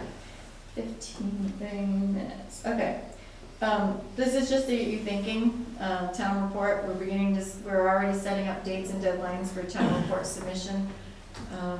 The printer is moving, so, we're trying to get the deadlines from her as well. Just wanted you to start thinking about any special recognition or potential dedication. I have a list when we start talking about it more. Under number 9, I thought it would be nice if the board was interested in participating in any of these things. You can, because you really don't get paid that much. So you might be lucky to get one of these wins. Wellness, Health from the Inside Out is a nutrition course that we're doing. It helps us with our premiums with Health Trust. They also give us money for the wellness coordinator to do these type of things. So it runs from October 6th to November 14th. If you're interested, you can respond to Deb by October 1st. We're doing a little fun with email bingo. It starts October 6th. If you want to participate, you need to email me by October 1st. Bingo numbers and cards will be sent to you via email. And we put in, because the holidays are coming up, we put a turkey, a ham for your prizes. So. Flu vaccines, I don't know if the board is interested, the town, there's no cost to the town, but all vaccines would be billed to participants' insurance. Town is working to schedule, there are other vaccines included in the list. I can send you a copy of the list if you'd like to take a look. You just need a minimum of 20 participants. We believe we will have that already. and it's gonna be, I think it's CVS in Pomona, so. Holiday party, we have to start to book that, looking at Friday, January 23rd, but Friday, January 3rd is a snow date. Any questions, concerns? Might not be here. This is normally at the homestead, Yes. Yeah. Yeah. or the dates? Friday, January 23rd, we haven't done this with Mark yet, but we want to run it by you first. Yeah. But Friday, January 23rd, with Friday, January 30th as a snow date. Oh, okay. I was thinking Yeah. New Year's Eve. No, sorry. January, I'm sorry. Wait, what is it? It's, isn't it New Year's somewhere though? What do they call it? Chinese New Year? Chinese New Year, maybe, yeah. That changes every year. yeah. It's a moon calendar. Okay. TA number 10, temporary ban on outside burning. This notice has been posted on Facebook pages and town website. We wanted to make sure we announced it tonight as well. Drought conditions have worsened, so the Division of Forest and Lands have issued recommendations to all fire departments to issue a temporary ban on all outside burning. Ban affects all previously issued fire permits and all burning of solid fuels. The ban also affects campgrounds as well as the use of charcoal barbecues, so none of it can be used right now. Anyone who, what? Did the transfer station end up burning the other day? I gotta tell him, make sure. Because he. He might have. When I talked to him Monday, he was talking about trying to burn Tuesday or He usually Wednesday. calls the fire department, I would think they'd say Yeah, no. well, because that's, I had a conversation with him, because he was asking about why couldn't the fire department just send a truck down? And I said, well, because they can't pay somebody on overtime to come in and bring a truck down there, nor do we can commit a truck to just sit down there, so. Well, what if it jumps for any reason, then you've got a forest fire, Well, I don't know. Shouldn't be burned. right? So if no one can burn, we can't even burn. So Right, I'll right. do No, I'm just saying, he was Oh. asking me in general. in general, Yeah, yeah. and like I said to him, it's just not a, you know, we're close enough that. If you had to. Right. Yeah. When was it posted? Just today, Just- Oh, okay, Yeah. all right. yeah. I haven't seen it, that's why I was. It went on Facebook today, I posted it, no, I didn't, Kate did. Kate posted it, It's probably around 3. yep, so, Did you share it to the community page? It has been shared. It has been. Yeah, that's all it was. yeah, That's all we need. Alexander put it out there. yeah. Anyone who has a question can talk to the fire department as well, What's so. that? I was surprised my neighbor just got a burn. Um, Tell us no good. TA number 11, I need to approve the 2 job descriptions. There's a motion under that, if you don't mind, for the executive assistant, administrative assistant, and the assessing land use highway administrative assistant. Minor updates were made to the job descriptions. That one didn't have a sign here, so I had to steal it. You gonna do that, Sean? Yeah, you just said. I make a motion to approve the administrative assistant job description as well as the, They're both administrative assistants. okay. I'll make a motion to approve the administrative assistant job descriptions for assessing land use highway and for executive. Second. Okay, motion by Sean, second by Don. Any discussion? All in favor? Aye. Ayes have it. Parsonage update, we received the certification on the asbestos. I've contacted the contractor and we're waiting for a date. I have received a verbal confirmation that they will be done in September, and I've asked for a week's notice so I can get it out to the abutters once we know the date they're gonna start. So when I talked to one of the workers for the contractor on Monday, he believed that they would be able to get it done in September, so. Are we planning on having a police detail for that? Probably should. They're planning on doing the demo from the parking lot in, or pulling it that way, but they're not gonna be on this side. They can't be on this side by the tree. The tree company is very stressed, do not drive over the roots. Yeah. So, but Chris is aware. We're also providing some hose for watering down, Yeah, so, yeah. and close the sidewalk on that side, obviously. Yeah, we've taken the pole down, we've gotten all the other stuff done, but you're right, we probably should put up cones and close the sidewalk. It probably would make sense to have someone in the area, because there'll be people watching, just make sure they stay Yes. safe distance. Yeah, Yeah. I think Better safe than sorry. Christine, this is what you. I know the budget's tight. Oh, What? Christine and Joanne volunteering to put their best. Yeah, I No, know, because I'll get yelled at again. yeah, the budget's tight for that project, I know, but we should probably find Put the town car down, for man. detail. We don't have lights on it. You're gonna have a yellow. Oh, good God, I'm back to Limu Limu. Okay. All right, sorry, TA 13, social districts. So in your folder, there is it's been issued by the New Hampshire Liquor Commission. I would like to set up, I said do we want to, but I would like to set up a work session to go down through the requirements for establishing it. It does have to go on the warrant, but there are things that you have to go down through. We have to hold a public hearing before the vote at the warrant, so we have to hold it so many days. So I want to just make sure we've covered everything, and if I have to clarify, if we have if we have to do 2 different ballot votes, or warrant votes. The way I read it, you're actually not setting up specific ones. Oh, you just, You're voting to allow them or not. oh, that's interesting. That's the way I interpret it, but I'll find out more about it. So this is pretty good, this is the first document I've seen, it goes through step by step, so. Yeah, because the question that they put in, have the example question is to Yeah. allow them. To allow them, yeah. Why does it keep going dead? Oh, Yeah, I think the workshop on that is a good idea. all right, I will get that scheduled.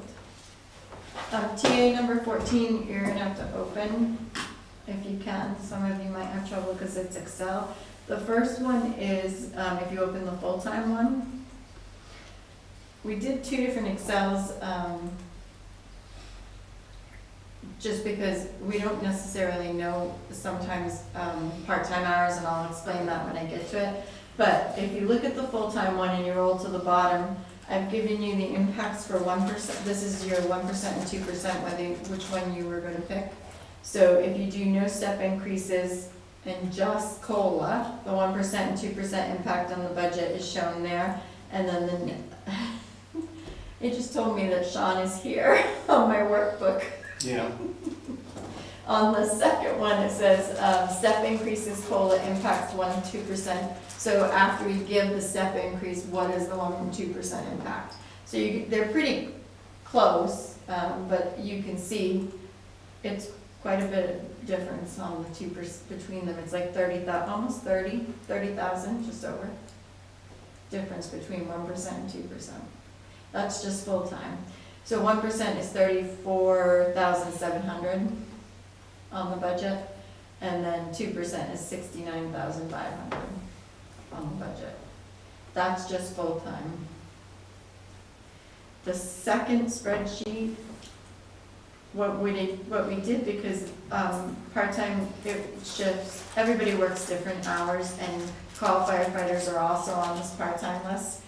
So I just took and this isn't a higher estimate, I took an average of 20 hours for everybody on part-time. Some people work more, some people work less. Call firefighters, you don't know how many hours they're really working. So if you look at that impact, 1% impact would be $9,700, and a 2% would be $19,500 roughly. And that again is a higher estimate.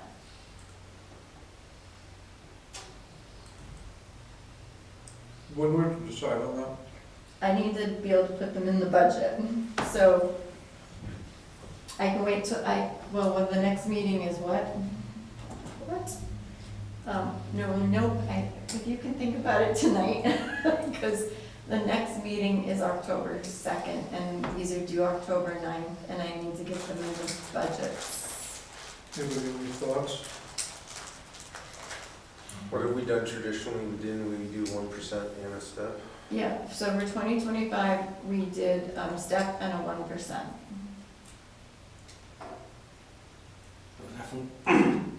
Definitely needs to do a step. Yeah. Yeah, and we agreed that the step would go in the department budget, so I could wait till October 2nd, because if I give them at least the department budget payroll, that you'll have that, and then we can put your 1% or your 2% in your select board budget. So if you wanted to think about it until the next meeting, Did I get fired? you're not on the list. I didn't make these lists, so maybe somebody's sending you a message. I'm kidding. They might have taken you off because she might not have she might have thought, not firefighter, she might have thought select board, so.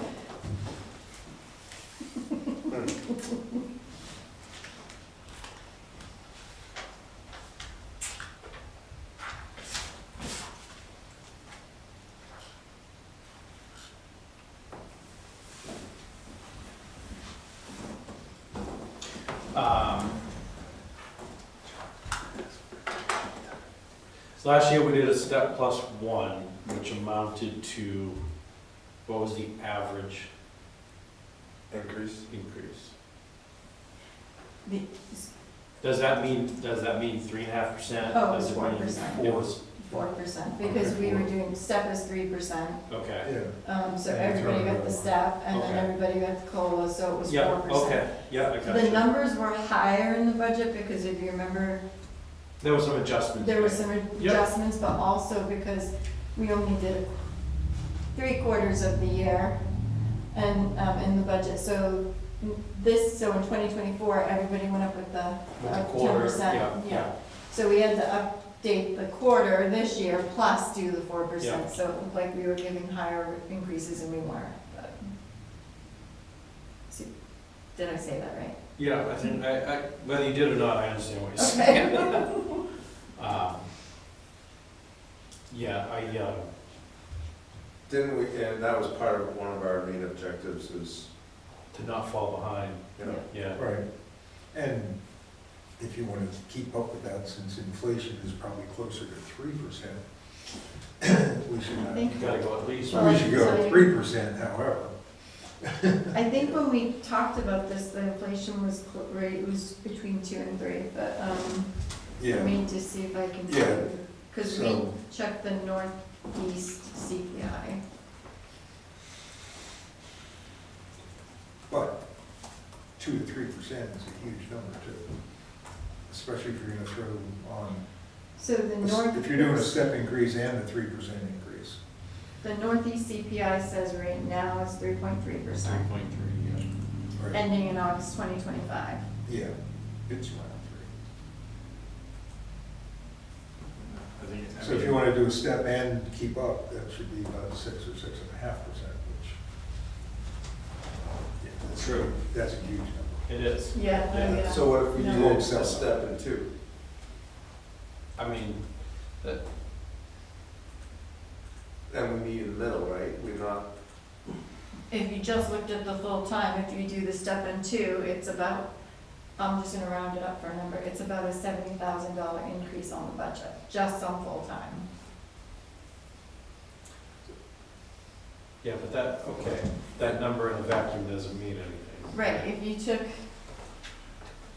Because Okay, I'm, $70,000 increase in payroll over 50 people right, is not a lot. my yeah, thought, because this list is 50 people. Yeah. So, yeah, so a step plus 1 would give you 4%, which would keep everybody, would get everybody ahead of inflation, Yeah, half percent, whatever. My thought is to just do a 4% increase on across the board and not do any steps this year. One, that preserves people from not hitting the end, which. matching out. yeah, we have, we do have some that My maxed problem out. with the way this whole thing is set up is I hate this step thing, because when you max out, you're screwed. No, You know, for, then you're only getting 1% if you do the 3 and 1. But just so that we're not caught behind again, if we're gonna do a step plus 1, why not just do a 4% to everything and keep the whole scale moving ahead? That's gonna be Since a much greater impact. what's that? no, it's the same. It's gonna be the same. Yeah. Everybody's gonna get 4% if you increase. If you do a step plus increase everything by 1%, everybody gets 4%. If you just keep everybody at the step they're at and increase the whole scale 4%, everybody gets 4%. And it's cost the same. But I think if we increase the whole scale by 4%, we're gonna be much better off down the road, so we're not at this point where Chasing the scale. chasing it, yeah. If we only increase the scale 1% when inflation is 3.5, Yeah. we're just gonna keep on getting behind it, that's all. So you still have the wage scale that you're working with. Right. It would automatically adjust everything on that scale by 4%. Yep. So, We just gotta decide what number we want, is it 4, or you're talking, it just gets me 3.5. so we wanna go 5? Yeah.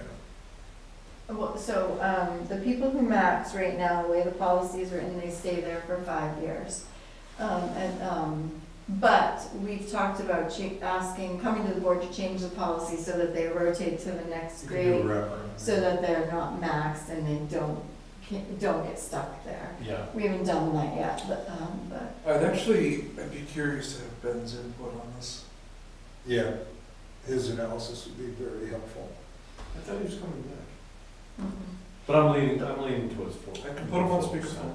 Yeah, I'm But what do you good, mean? I'm good Ben's with raising input? everybody 4%. He knows what we were already doing. It's just how we do it. You mean, Just his input on just doing the 4% overall increase rather than the step increase plus the 1. it's the same though, you just don't move on the scale. So right now, the step is 3%. The 1% is COLA, so Yeah. you're on the scale and then we adjust the scale, so we adjust it only by 1%. So you went from, sake of words, you went from step 1 to step 2, you got your 3%, and then you adjusted the scale and got 1%, and you're still on step 2. But if you adjust the scale by 4%, you're still on step 1, but the whole scale is adjusted by 4%. Yeah. You're just staying on You get a step 1. 4% COLA. But I agree with Don. Yeah, If you were, so cost of living, you never get a raise. right, Right? So if you're actually gonna get a raise, Right.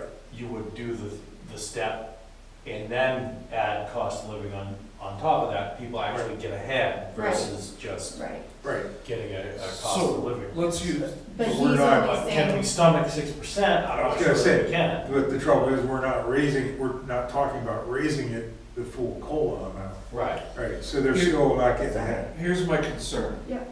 So John Smith works for the Water and Sewer Department, works whichever, and he's on step 1, making $20 an hour.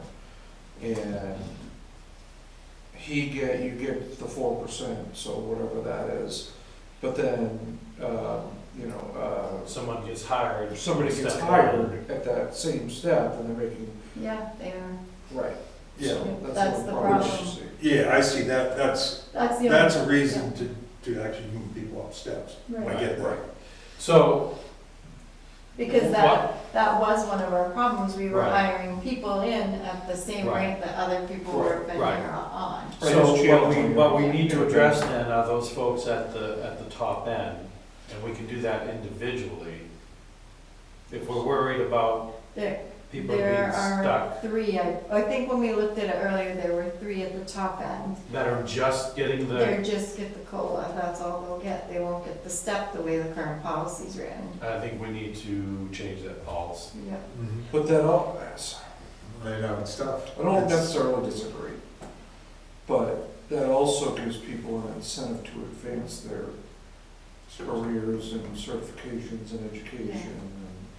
One of my concerns is But they still have the same these jobs. employees haven't Same. been here very long either. They were They're brought maxed in out. higher on the scale because Right, of their and that's- experience. but not necessarily their experience in the town of Bristol. Right. And they're maxing out, but I don't even think that they've been here 5 years. Okay, let's do this. Let's do the 4%. Here's my feeling, we do the 4%, and then if we run into that situation, we adjust that person on the grade. Yeah. Do we have many people at step one? Yes. Let me pull up my other. Probably not, I know we've hired a few people above step one just Yeah. to be able to hire someone. Right, Yeah. I have another spreadsheet, I can tell you for sure. and my point too, if we adjust with just a COLA on everything, now we can start people at steps where they should be and don't have to put them up higher, because it's already a higher number, Right. you know? Where we bump people up to a step Right. 3 instead of a step 1 or 2. Now, a step 1 or 2 would be, you know, a higher number to hire them in at, that would be more attractive.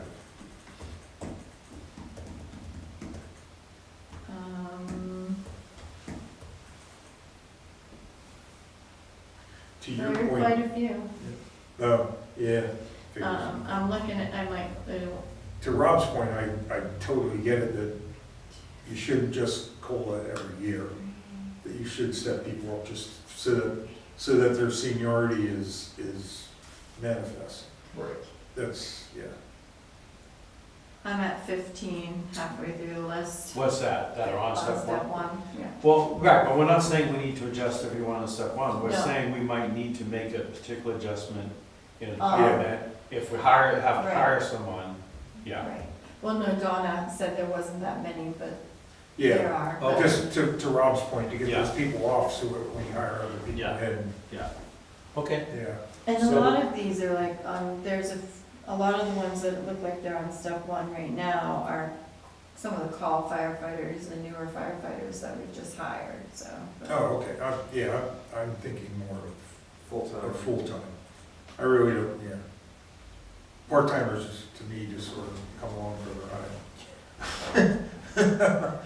I concentrate on the full-time. One of the things Ben did mention, speaking of Ben, is, so it's not in our policy, but we want to add it to our policy. So, we want to make it that if you're on probation, which is that 1-year probation, your, increase doesn't go into effect while you're on while you're on probation. But he said that at the end of probation, a successful probation, say, some of his staff doesn't get off probation until June or July, then they could potentially get the same increase at that time. But I don't know what your thoughts are on that. So anybody who just started would be on a year's probation and wouldn't get the increase in April. Until But, then. and when they come off of probation, as long as it's a successful probation, they are able to get that increase at that time. Heat touch screens. Not retroactive, though.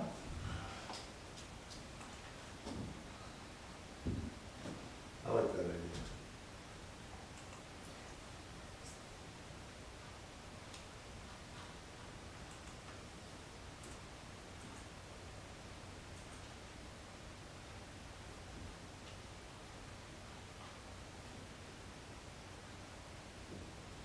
And now it's telling me Rob's in there. What's that? It's telling me where you're in the document. That's funny.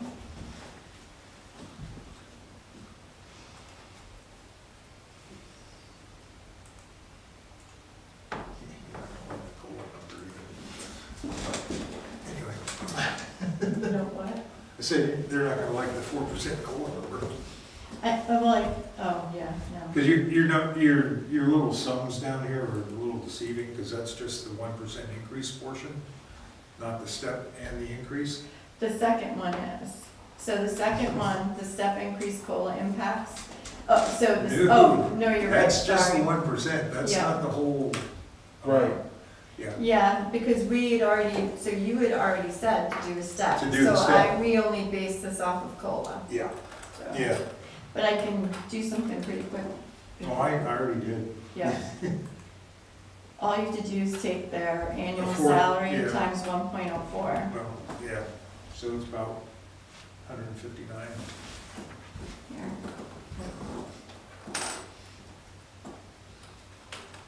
Yeah, I mean, you can say, okay, well, that, okay, it's 159,000, but it's 4%.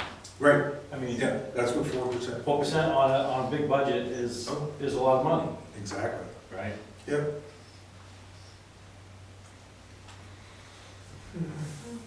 Yeah, I'm just saying the $30,000 numbers that are there. That's Right. deceiving. We're talking more than that. Okay. Oh, Anyway, I think we beat this one pretty hard.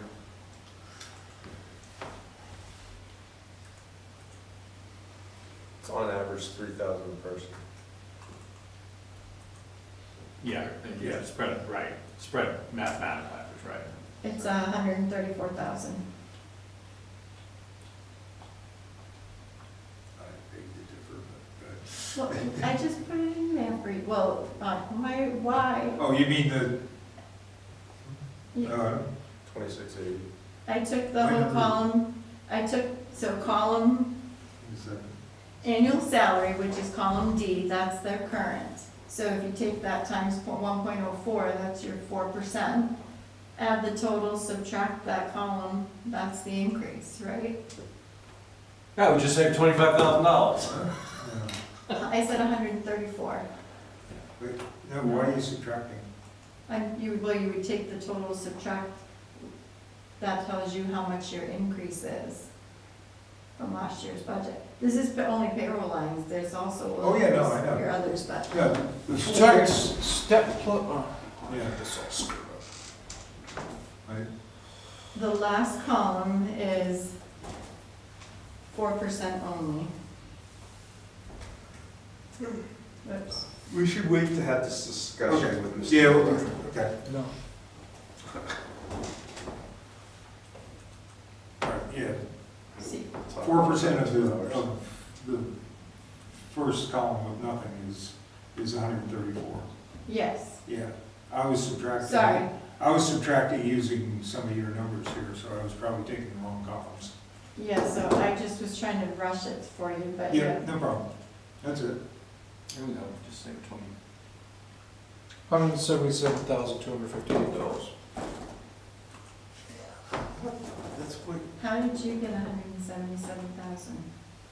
Oh, counting part-time too, sorry, yeah, Yeah, yeah, got it. Sorry, I didn't think of, that's true. Yeah.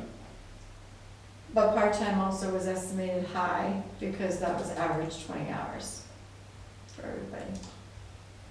All right, so do we need a motion? No, I just need a general No, consensus. it's a no. You're gonna approve this on your budget, Right. see, but I need general consensus so I know what I'm putting in the Yeah. budget. And I'm putting it all in the department budget? yeah, Okay. yeah, if we know it's gonna be, Yep. So they'll be the same, department, Right. select board, so you've got department budget.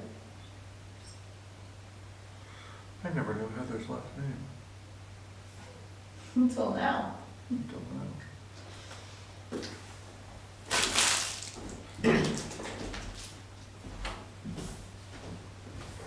Are we good on that now?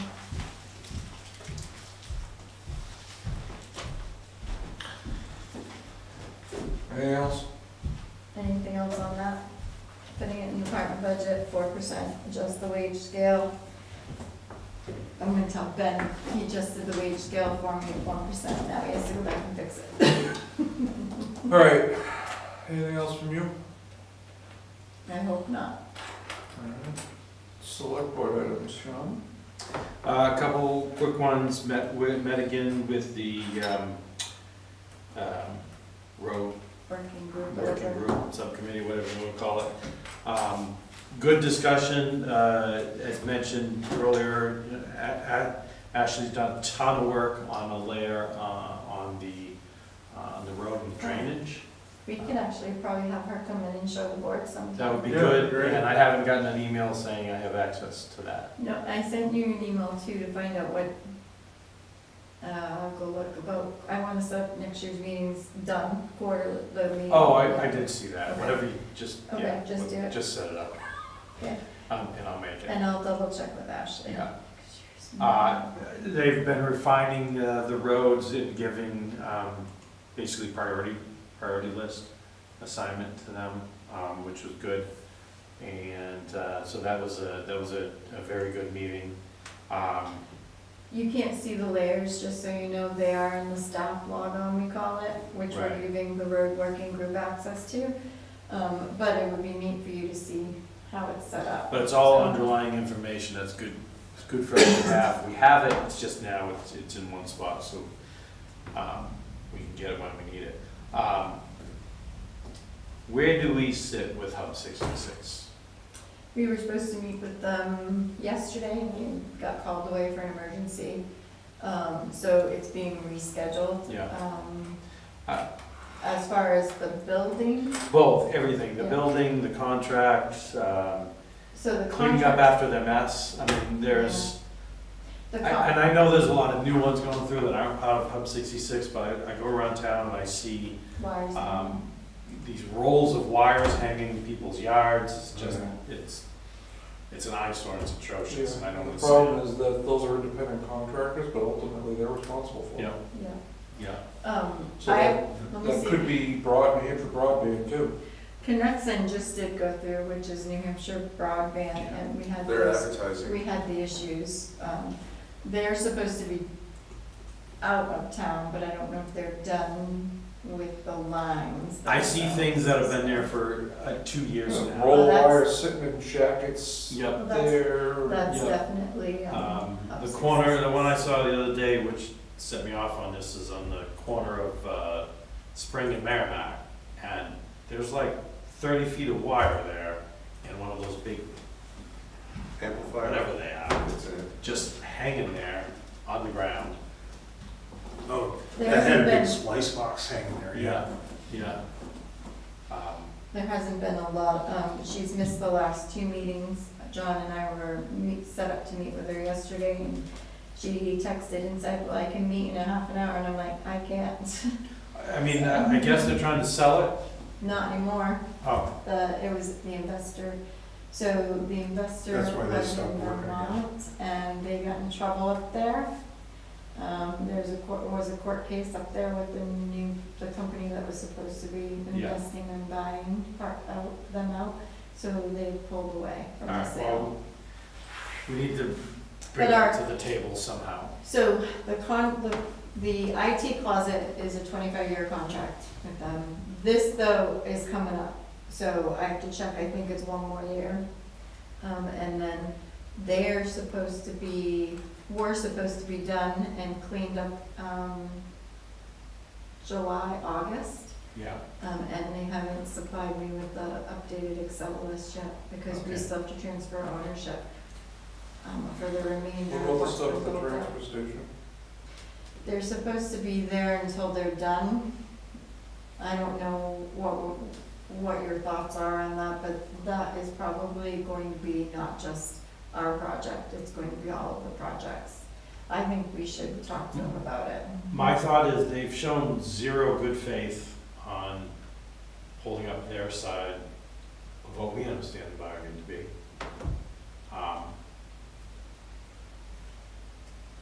And if we got a year left and they have no interest, then I want that space back. Mhm. Replace with the SAU? Right? Yeah. I don't think they can all fit up there. Fit 5 goes up there. We could give up our storage space. We developed walking storage spaces Yeah. upstairs. Yeah, no, I see that. And you know, I'm irritated, and it's not at you, and the town, and I know it's coming across that way. But I don't like the history of it, and I don't like the ambiguity of it. Mhm. As long as my Hub 66 bill doesn't go up, you'll get your back. It is way I'll check the cheaper than the other contracts. option. Yeah, I mean, like, I know, Don, I have it, I'm happy with it, it works great, and it's fast, and it's, Well, I'm glad that you're happy with Yeah. it, because Well- there's a lot of people who aren't. Yeah. I've been thrilled with them. Mhm. Yeah, I'm not against them, I'm against the fact that I've been waiting for 2 years.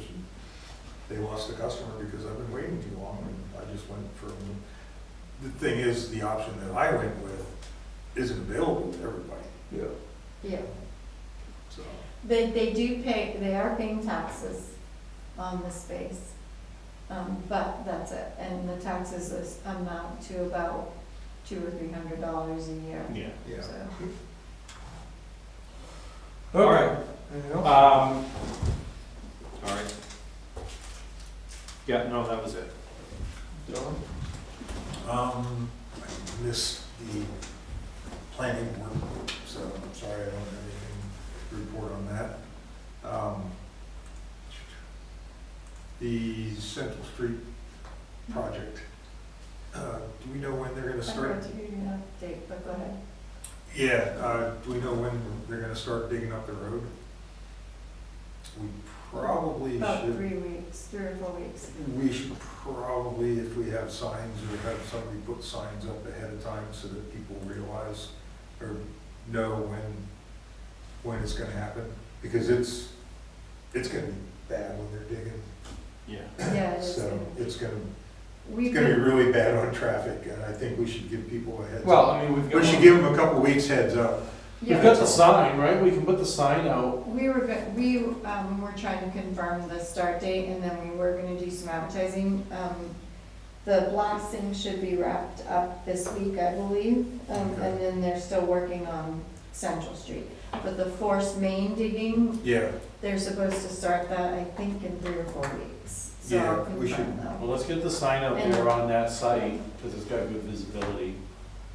Oh, on the one where they're storing Yeah, their the staging, equipment, yeah. yeah, just so people are aware when Summer Street's gonna be blocked. I'm surprised they didn't, They're gonna be Maybe starting from Central Street up Merrimack. but- Yeah. So I'll see if we can find out when they'll reach Summer Street. Yeah. can we ask the contractor to supply a sign? They might have one.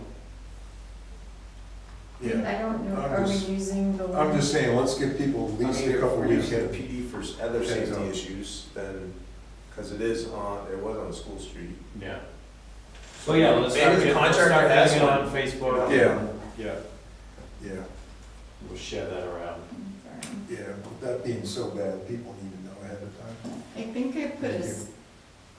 schedule in your in the info only Yeah, folders, I saw but that, yeah. we'll Yeah, have to look at that though. Okay. okay, thank you. That's it. We never heard any of the blasting we wanted to. Didn't If feel they do it right, you should. Yeah, it's anticlimactic. Supposedly the library felt that, that's what they said.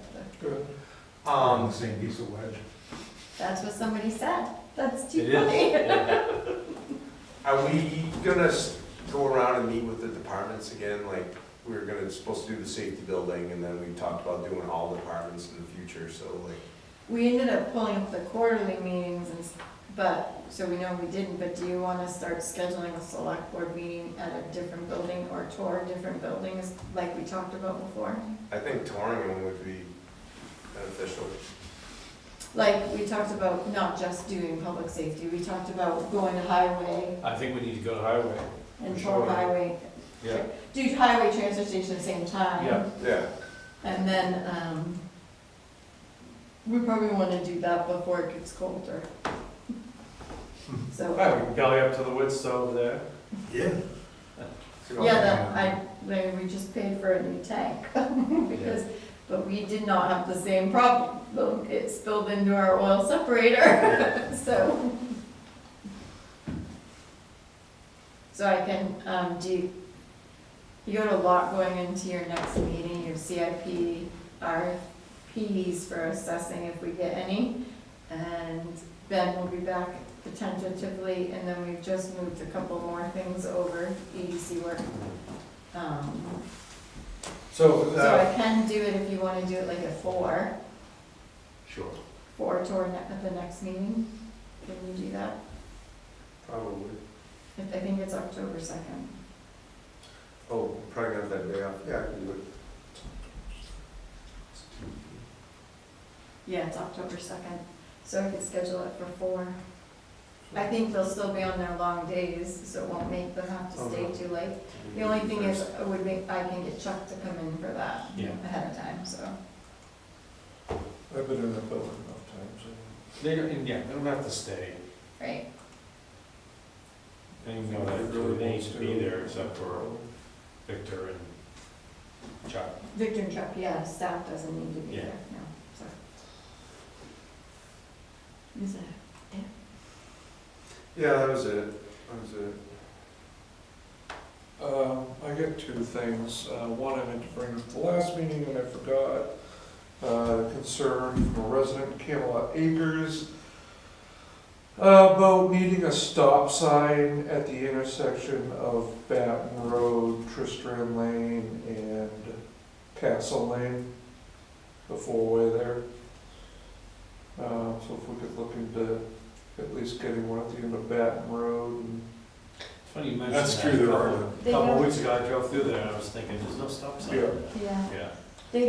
they don't do them on a lot of the side streets, like even Yeah. Third, up on Third. My street those doesn't have streets. one. No, Yeah, coming out from up in Birch or Bear Mountain, neither of those have. Yeah, we don't They have. don't But have, Hemp Hill does. it's. But this town. is a, That's a different intersection. yeah, it's a four-way. Yeah. Yeah, if you're pulling out of a side street onto a main street, you sort of know. Yeah. So at least on Baton Road, you said, or do you want more? I, Should have two. well, Baton Road and Tristram, because the throughway is Castle Lane, so Interesting, okay. I don't think it needs to be a four-way stop there, but. And then another, my second item, is a stop sign at the bottom of Brooklyn Park Road coming onto Hall Road. There's nothing there. Yeah. That's And that's a kind Where's of- that? That's a blind corner, Yeah. Wait, where? where Brooklyn Park comes into Hall Road, Yeah, because you get Where, there's a tree there. where the garage is there. Yeah, where Jay has his garage. Is this where we talked about already before? I don't know. Well, right That up the was street, me. we talked about the wetlands issue prior. No, that's, yeah. Okay. It's kind You of got- funky because it This must have comes, been before you guys were all on the board. Yeah, it had to That be, we- because it wasn't when I was. Yeah, because it was McIntyre, that I think. Yeah, we had talked about a stop sign as you're coming up Brook Road or coming down Hall Road. Oh, coming down Hall Road? no, Yeah, you're. that's what I mean. Where do you want the stop sign? On No, so the Brookwood stop Park. sign would be, Here's where you're talking, right? No, I think you're Or am I thinking a confusing. different intersection? Danforth Brook Road is where McIntyre talked about the stop sign. It was Which is Danforth there? and Hall. no, that's not, yeah. so- Brookwood Oh, where Park you is talking? higher. I thought you were No, talking no, I'm about- saying the, Not Danforth. Oh, up Danforth there. Brook Road, there's stop sign Oh, there. okay. Well, I thought you they were talked about talking Danforth making it. Brook. Oh, They- coming they So up. that- wanted- there is a yeah, stop They wanted sign to make there. it weird, different, Yeah, and, yeah. and. Which yeah. I still, I'm grandfathered because I lived on that road before the stop sign. So I like didn't the stop. grant, that's a good one, Rob. Yeah. Okay, I have Okay. a question too. All right. Um, I'm good. Conservation, did you get an email from anybody who, somebody called and wanted the chair's information?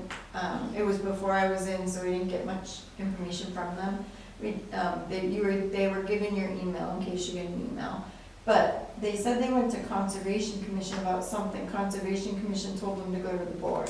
Do you remember? I was not at the last meeting, so. I don't know, it. Donna doesn't remember it at the last meeting even. Yeah, Okay. it doesn't ring a bell. I have no idea, so that's why I was reaching, checking, but Speaking of the spring, did you see I don't the new remember- sign? yeah, I don't remember having a boil order in place. It's not an It's order, not a it's just a boil order. It's a jet, recommendation. right, Yeah, but This is on you, yeah, they put because it's it, not a public water supply. so that's full-time, we're gonna have that no matter what? Yep. yes. Okay, Yeah. okay. I was gonna say, we put up a post on, I saw it today, I don't see anything here from anyone. No, but they haven't yet then, so don't worry, I can't get in. I'll go to this one. I don't know if there was an incident or, Here, I'll show Did you. you see the spring has a Facebook page? Yes. Does it? When did we put that Who up? did that? I You? don't know, it just appeared. Apparently it has feelings. It does. There's lots of feelings. Must have opinions too then. How dare you? Stop touching the pipe. Is that what? Don't touch me. Don't touch the pipe. Earlier today, 4th Street had a water leak and they had to shut off the water to Robeson, Timber Lane, 4th Street, and Prospect Did we Street. just do a lot of work on 4th Street? Did you- Jeff called me at the last minute. I said I'd post something, Okay. so I don't know until tomorrow more about it. They were gonna try and get everybody Drainage. reinstated as quickly as possible. Felony I am almost, where is your Oh, music? yeah, my boy's gonna have a big night tonight. What's that? Josh, Bills are up 14.7 in case we've heard. The Bills are playing? Yeah.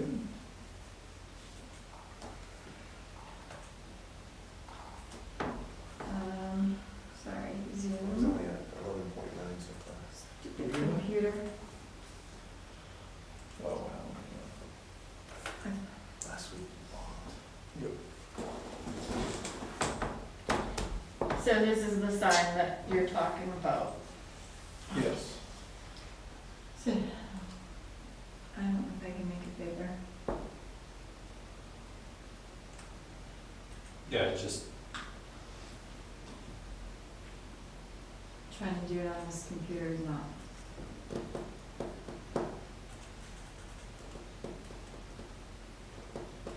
So that's the sign. It just pretty much says, Burke Planky Spring is tested quarterly. You're recommended to boil spring water for at least 1 minute before drinking or cooking to ensure safety. So Just a it's catch-all. not a boil order, it's just a I recommendation. like that they Gotcha. put let people, yeah, the courtesy, yeah, Yeah. yeah, we're, and I'll tell you, the way it's running right now, it takes about 20 minutes to fill 5 gallons. Yeah. So- Well, I was gonna say, there's probably nothing coming out of it. I don't even dare to do laundry. Yeah, I I asked filled up my my jugs questions. there the other day and it was painful.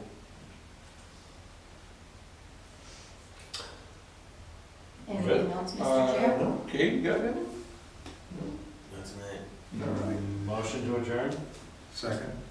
Motion by Sean, second by 9:04 Bill. PM. Anybody want to discuss that motion to adjourn? You No. can't, Can't. No, all right, all those in favor? Aye.